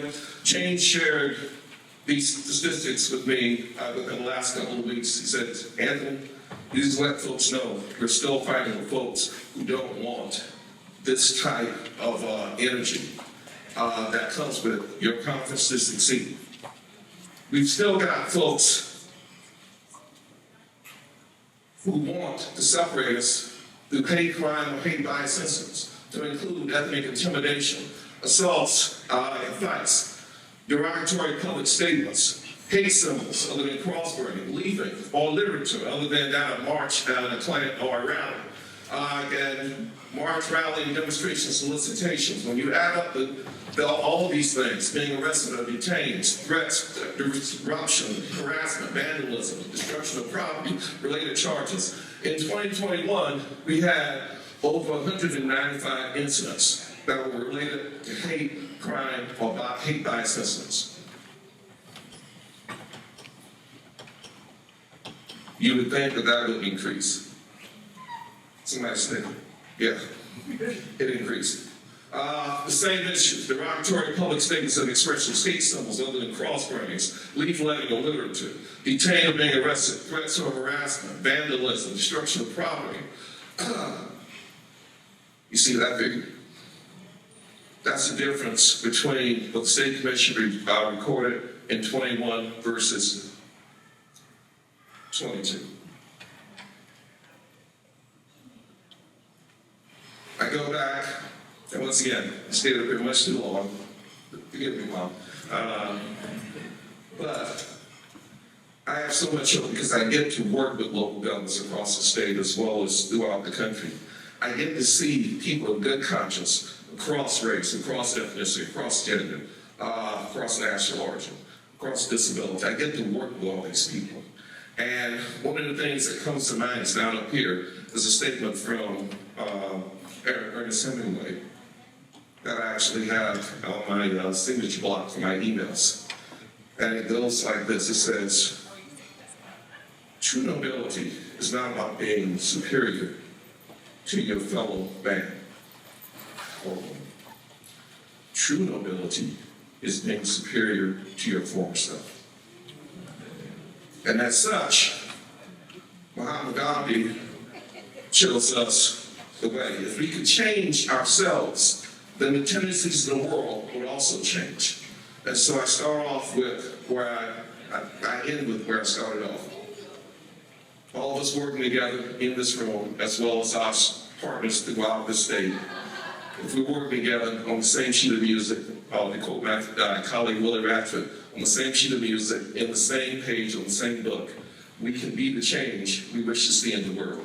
So be part of the work that's always continuing, and I applaud all the things that you do in support of not only minority economic development and diversity and supplier diversity, but also the things that you do as professionals to increase and better the quality of life in our great state, so that the quality of life in the state is second to none. Thank you.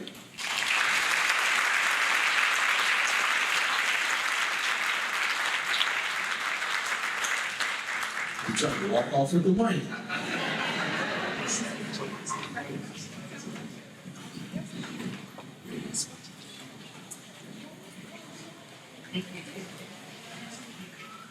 Good morning, everyone. Sarah Langer Hall. I'm with the Institute for Emerging Issues, and just so grateful for the Institute for inviting me to provide remarks today. I don't have any slides today, but thank you. So the Institute actually has a long history, our Institute has a long history of programming with the Institute for Minority Economic Development.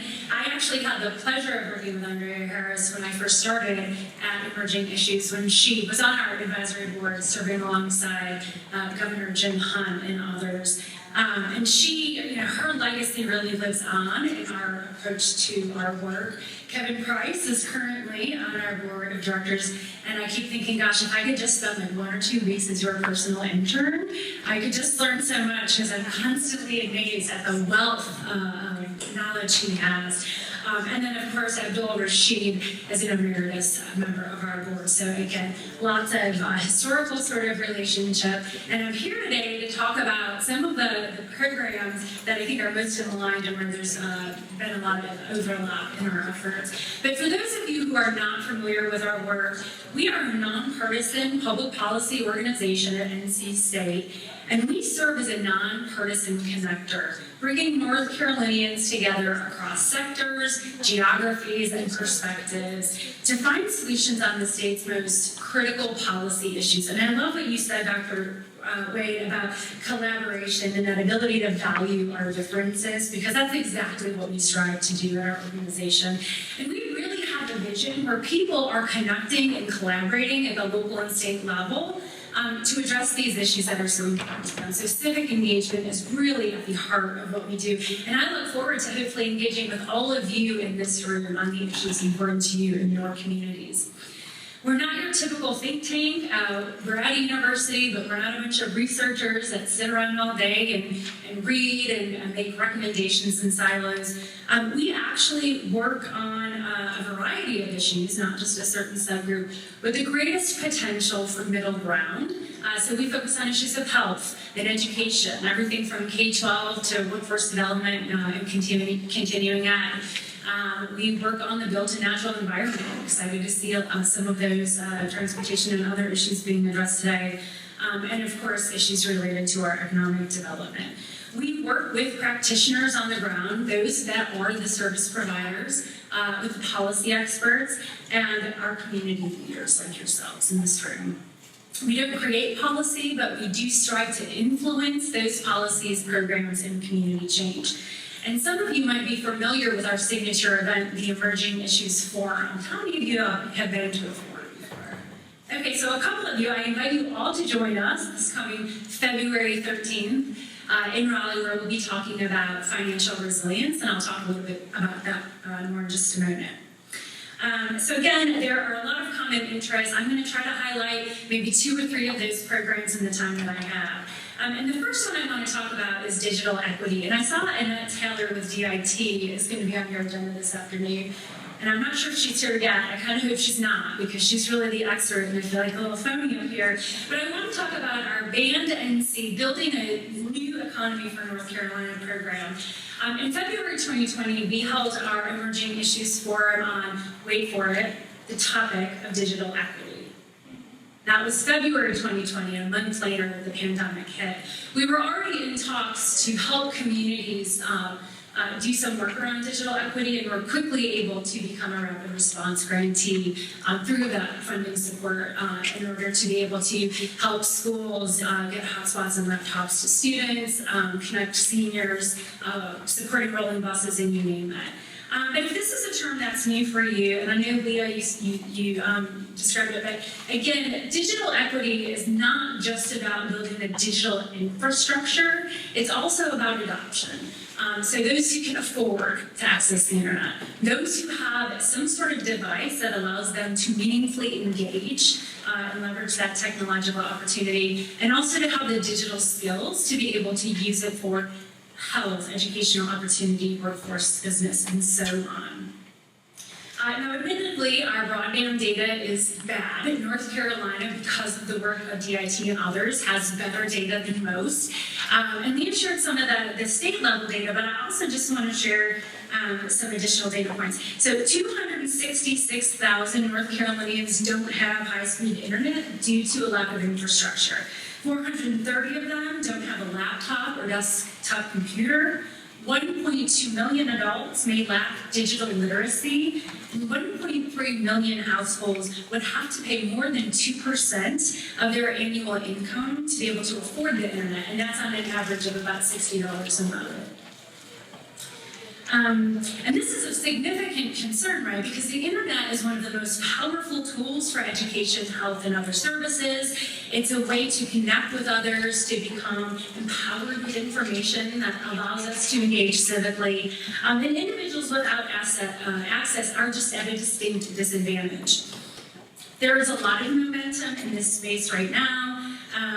And we really are at a point over the last couple of years where we do believe that the infrastructure will be available to nearly everyone in the state in the coming years. The federal government has the Broadband Equity Access and Deployment Grant, or the BEAD grant, which is investing billions of dollars, across the nation to build out infrastructure and also digital equity programs. We have the GREAT program in North Carolina, which is investing millions, particularly in rural communities, to build out service. And then, of course, technologies like satellite will only continue to get more sophisticated over time.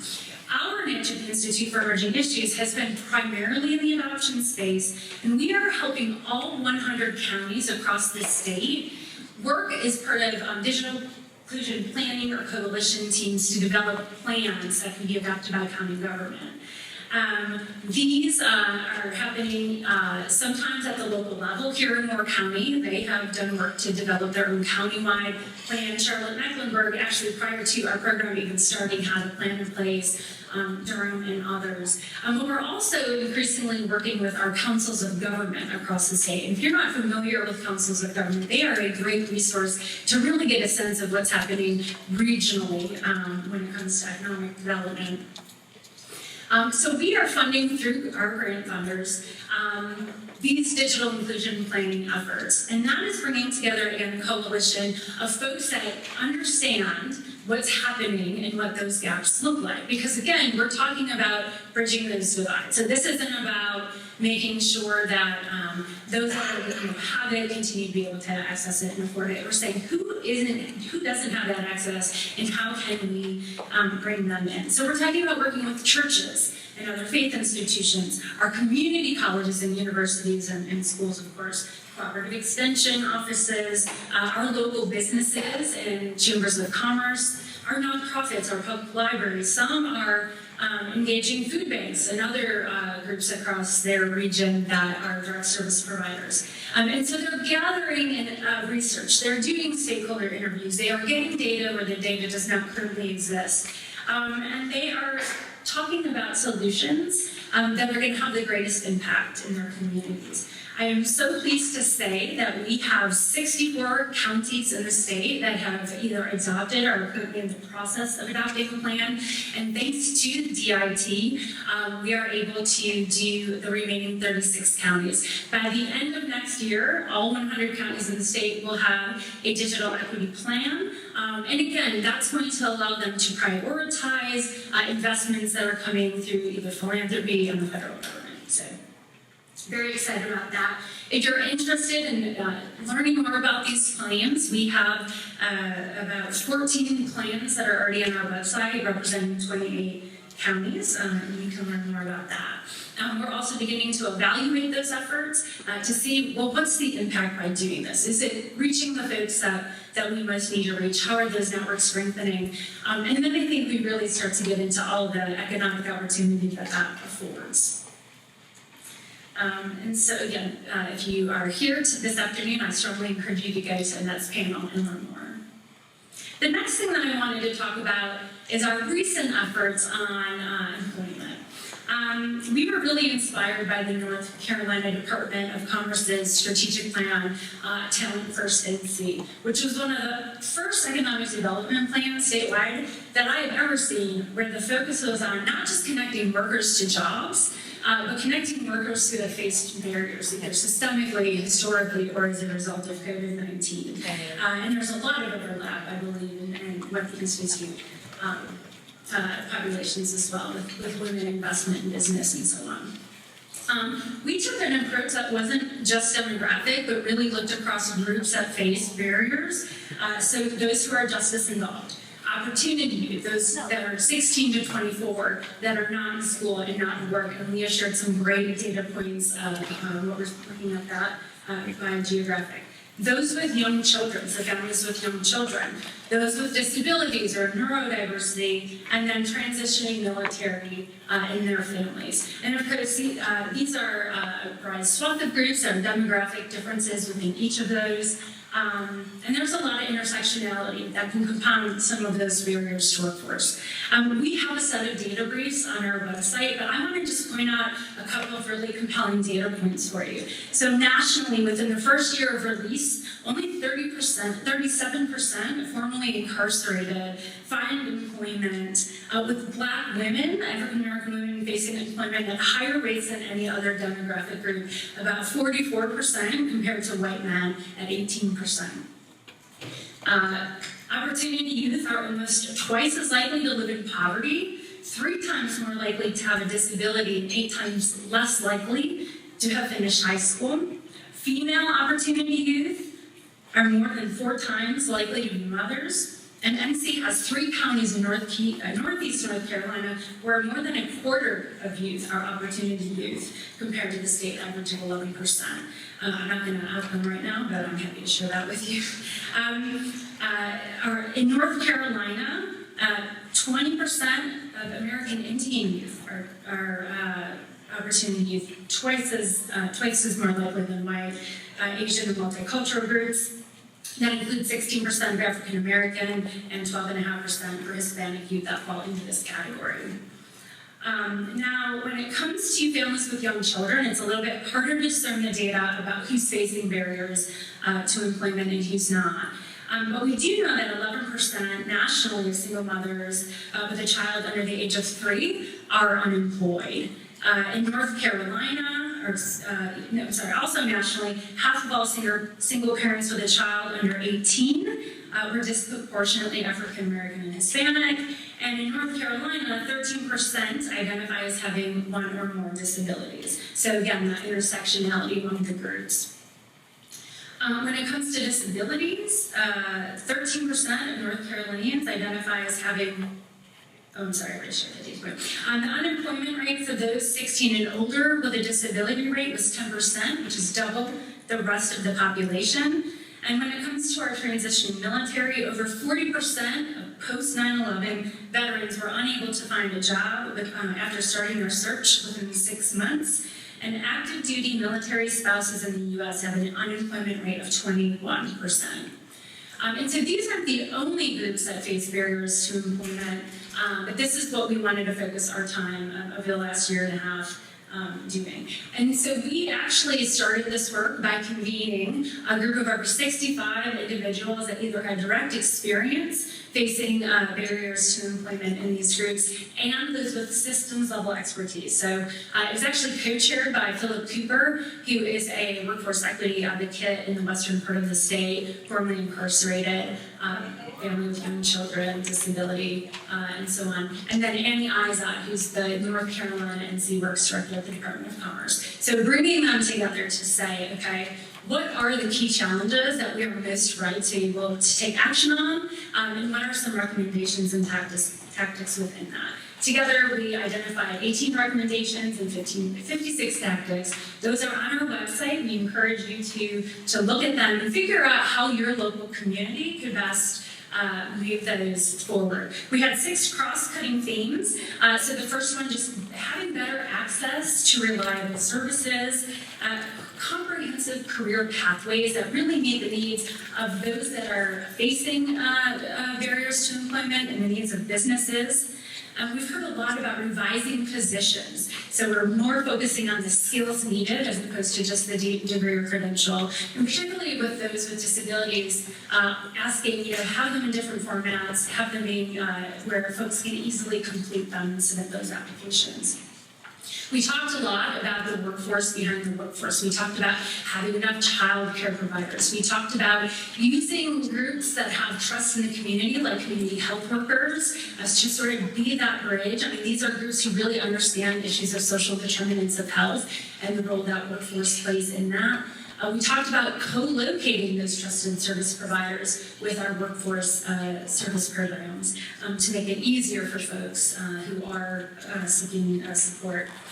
We talked about new funding models. And so for those direct service providers who, boots on the ground, aren't having to apply for every single grant that has different requirements, different reporting dates, and different metrics, how can we be synthesizing that, breaking those funds to make it easier for those boots on the ground workers to continue to do the work that's so important.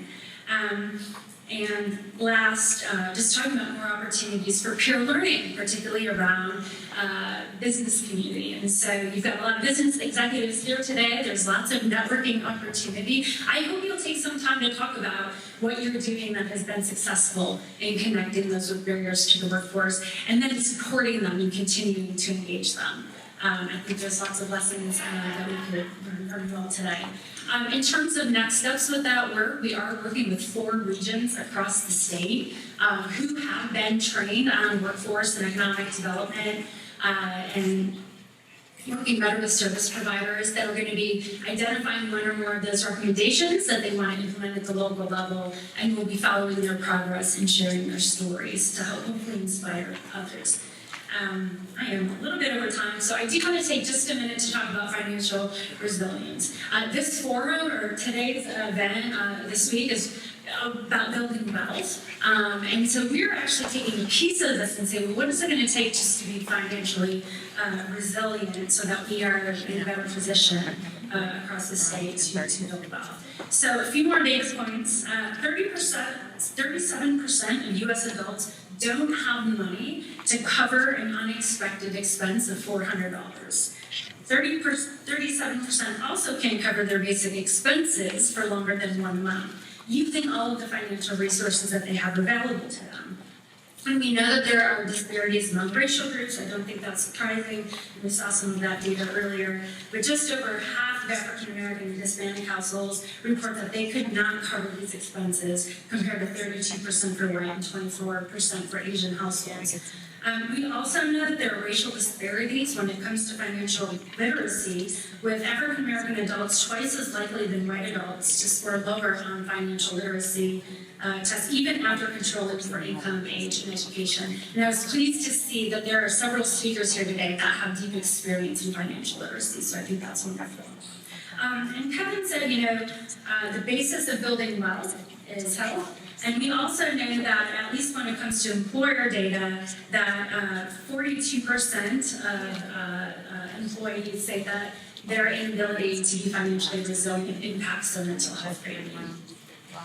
And so our upcoming Emerging Issues Forum in February 13th of next year, you're all invited, we'll focus on how to weather these financial storms by promoting policies that strengthen household financial literacy, the financial marketplace, employer benefits, as well as better leveraging or reducing the complexity to access public benefits that are available. So if this is a topic of interest to you, we do have a table as one of the sponsors this week, so please come visit us. And thank you again for having us, and I think now we're going to take a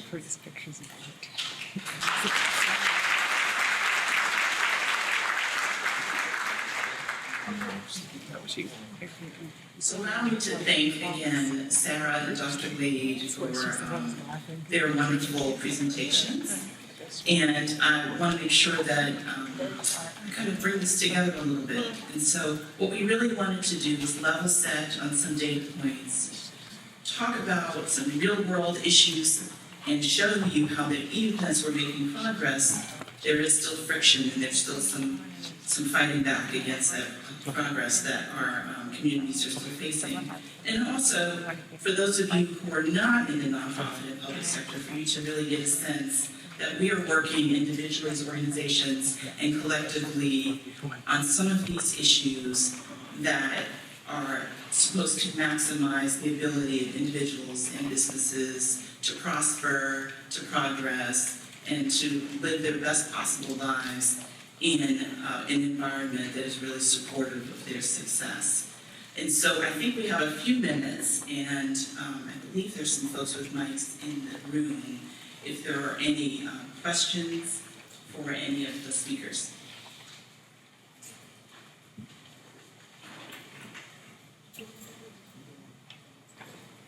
Well, y'all didn't have enough coffee. We did such a great job that you're just still sitting with all of the information. But I know that there's probably some question or a comment percolating.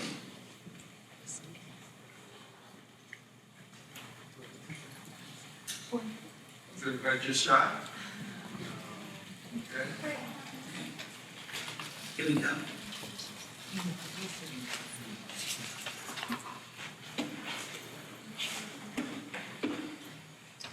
Good day, everyone.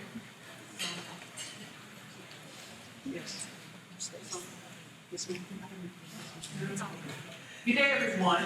My name is Precious Williams, proud founder and CEO of Perfect Pictures by Precious, where she's the art and science of killer elevator pitch where you what slay all competition. I just want to make a comment.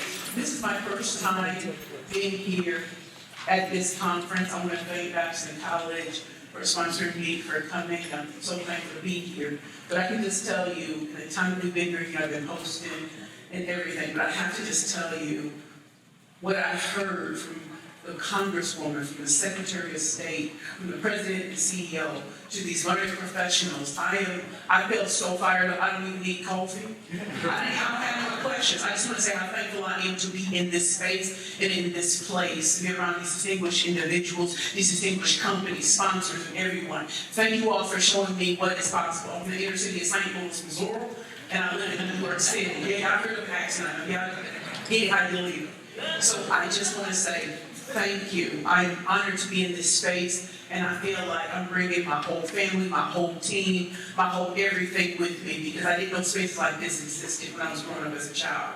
So to be here and to be just meeting these kings and these queens, listening to the research, and just being a part of this means the very world to me.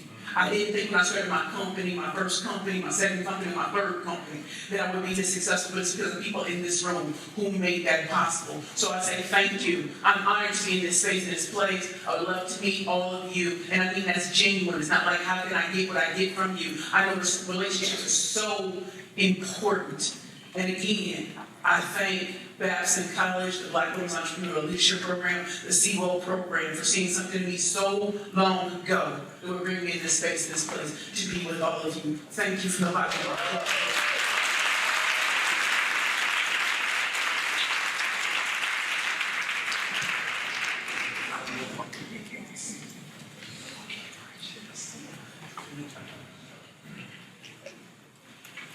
Good morning. My name is Michelle Price. I'm the executive director of Student U in Durham.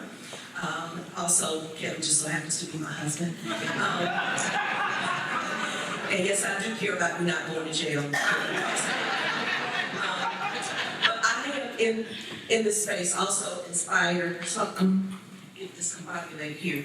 I'm in the space also thinking about the fact that when we talk about business and capital, we're talking about once we get to that adult stage, right?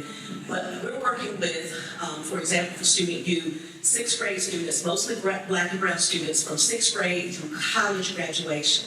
And we know that the attacks on children are starting in elementary school, public education. So it's hard to even get to this point for a lot of our students, right? So my question is, I know, Leah, you shared some stats about college degree attainment. I'm curious if there's also data about how much time it's taking for students to graduate in 4 years and 6 years, because we know that what's happening is that that rate is also going to have an impact on what we're talking about with business and just high school completion and college completion or certificate completion. And so I'm curious also if there's some information that's out there that's a little more up to date. I've seen some, but is there some up to date information about 4 to 6 year college graduation rates? I am proud to say that for Student View, we have a 55% 6-year graduation rate because we walk our students all the way through, and we're happy about that, but we're not content, and we want to keep that moving. But I just want to know what the state is looking at and maybe what other areas are looking like with that completion. Oh, well, so I was going to say that I do know that there is that issue about persistence, completion rates, and that there are some identifiable racial gaps. So we didn't share that today, but we can certainly follow up with you on those specific data. Yeah, thank you, Michelle. I think that's a great point. I'll also say, if you're not familiar, My Future NC is an organization here in North Carolina, and they have developed the attainment goal of 2 million North Carolinians with a degree or credential by 2030. I think they'd probably be the best resource. I know they contract with Carolina Demography on that, and so if they don't have that, I'll take a look as well, but I certainly think that that's data that should be made available. I'll also just mention that they do have regional collaboratives across the state, and so if educational attainment is an issue that's very important to you, they would be a great group to connect to because they are trying to build these regional plans for increasing educational attainment. A great point. And thanks for the work that you do, Michelle.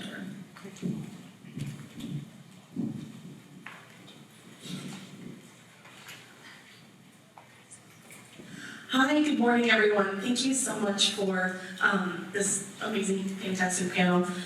Just wanted to share quickly, there is a fantastic podcast produced by a dear friend of mine, but also a CNN producer called The Price We Pay. And it does talk about reparation actions that are happening in Wilmington and a lot of these discussions. And it's absolutely fantastic. It shares beautiful but also heartbreaking stories. So I certainly recommend that. It's called The Price We Pay. But my question is in regards to a little bit of what you had talked about, Ms. Hall, and it's about financial education and also the broadband internet disparities. Is there a correlation between the two? I mean, there's so much movement now of financial education being put online, and I just was curious if there's any correlation there. And then, is there a release of this information about the financial education disparity? I work in financial services, community development. I'd love to learn. Thank you. Thank you so much for that question. I don't know what the correlation is, but I do agree with you. We've been talking to a lot of financial institutions, and many of them have their own financial literacy tools, and most of them are available online. And I don't know how much of the pandemic really impacted that. I do know that some do in person, but that's a great question. That's some data. I love some good data, so I'm going to look into that. I do have the sources with me, and I can send that to you. Patrick Kernan on our team is leading that effort. And again, this is national data. I don't know what the North Carolina data is, but happy to share that. I know FINRA is also a really great source for data. I think we have time for 1 or 2 more questions. We've had a gentleman here waiting.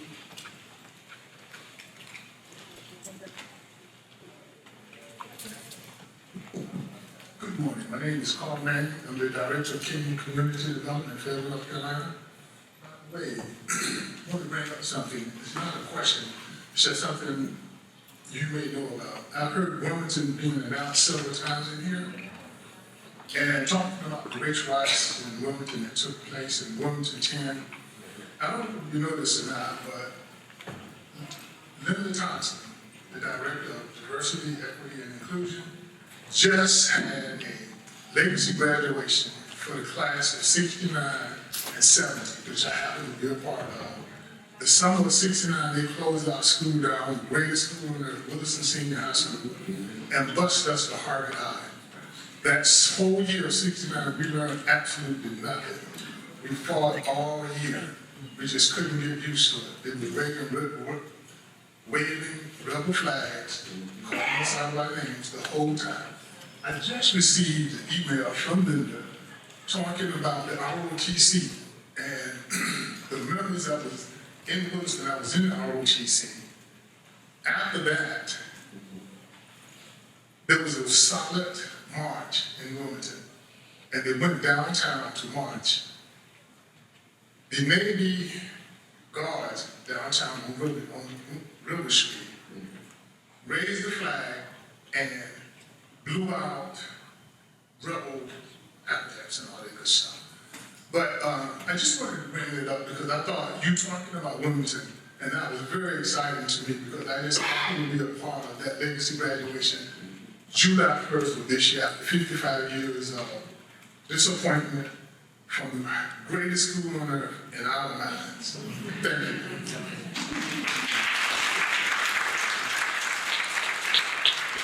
I know Linda personally. She's one of those good, those individuals who loves to get into good trouble as the DEI director for the city, not for the county. And I do know that Wilmington struggled with all these issues. My brothers and sisters, who will be my parents, all attended Williston, so you're right, one of the greatest high schools in the state and the country.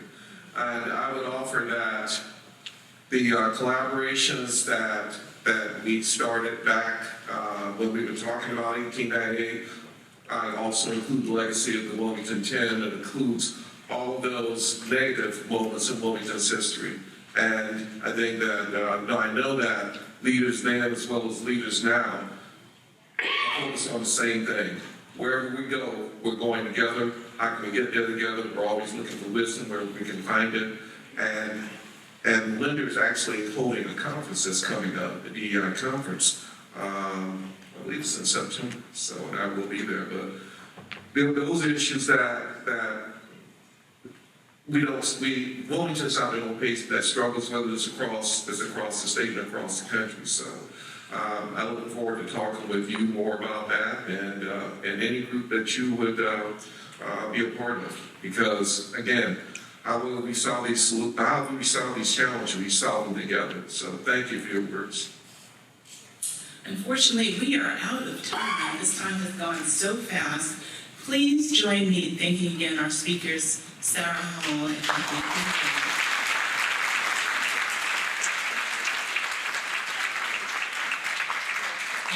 You will come in and take a picture. We have a gift for you from the Institute. And I believe we have about 15 minutes. Is there anything else that we need to do?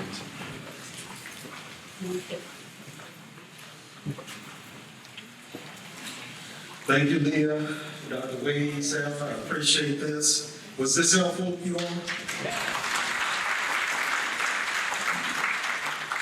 So while it's tradition for us to always level set and start with giving you data, so you got a baseline, I'm gonna continue to try to change it up every year. So just because you come 1 year and hear it, don't think you're gonna hear the same thing again, the same way again. We're gonna keep changing it up. I do want to recognize we've got a few elected officials. Are there any more elected officials in the audience? Raise your hand. Okay. I did want to recognize former Congressman G.K. Butterfield for being here. Thank you.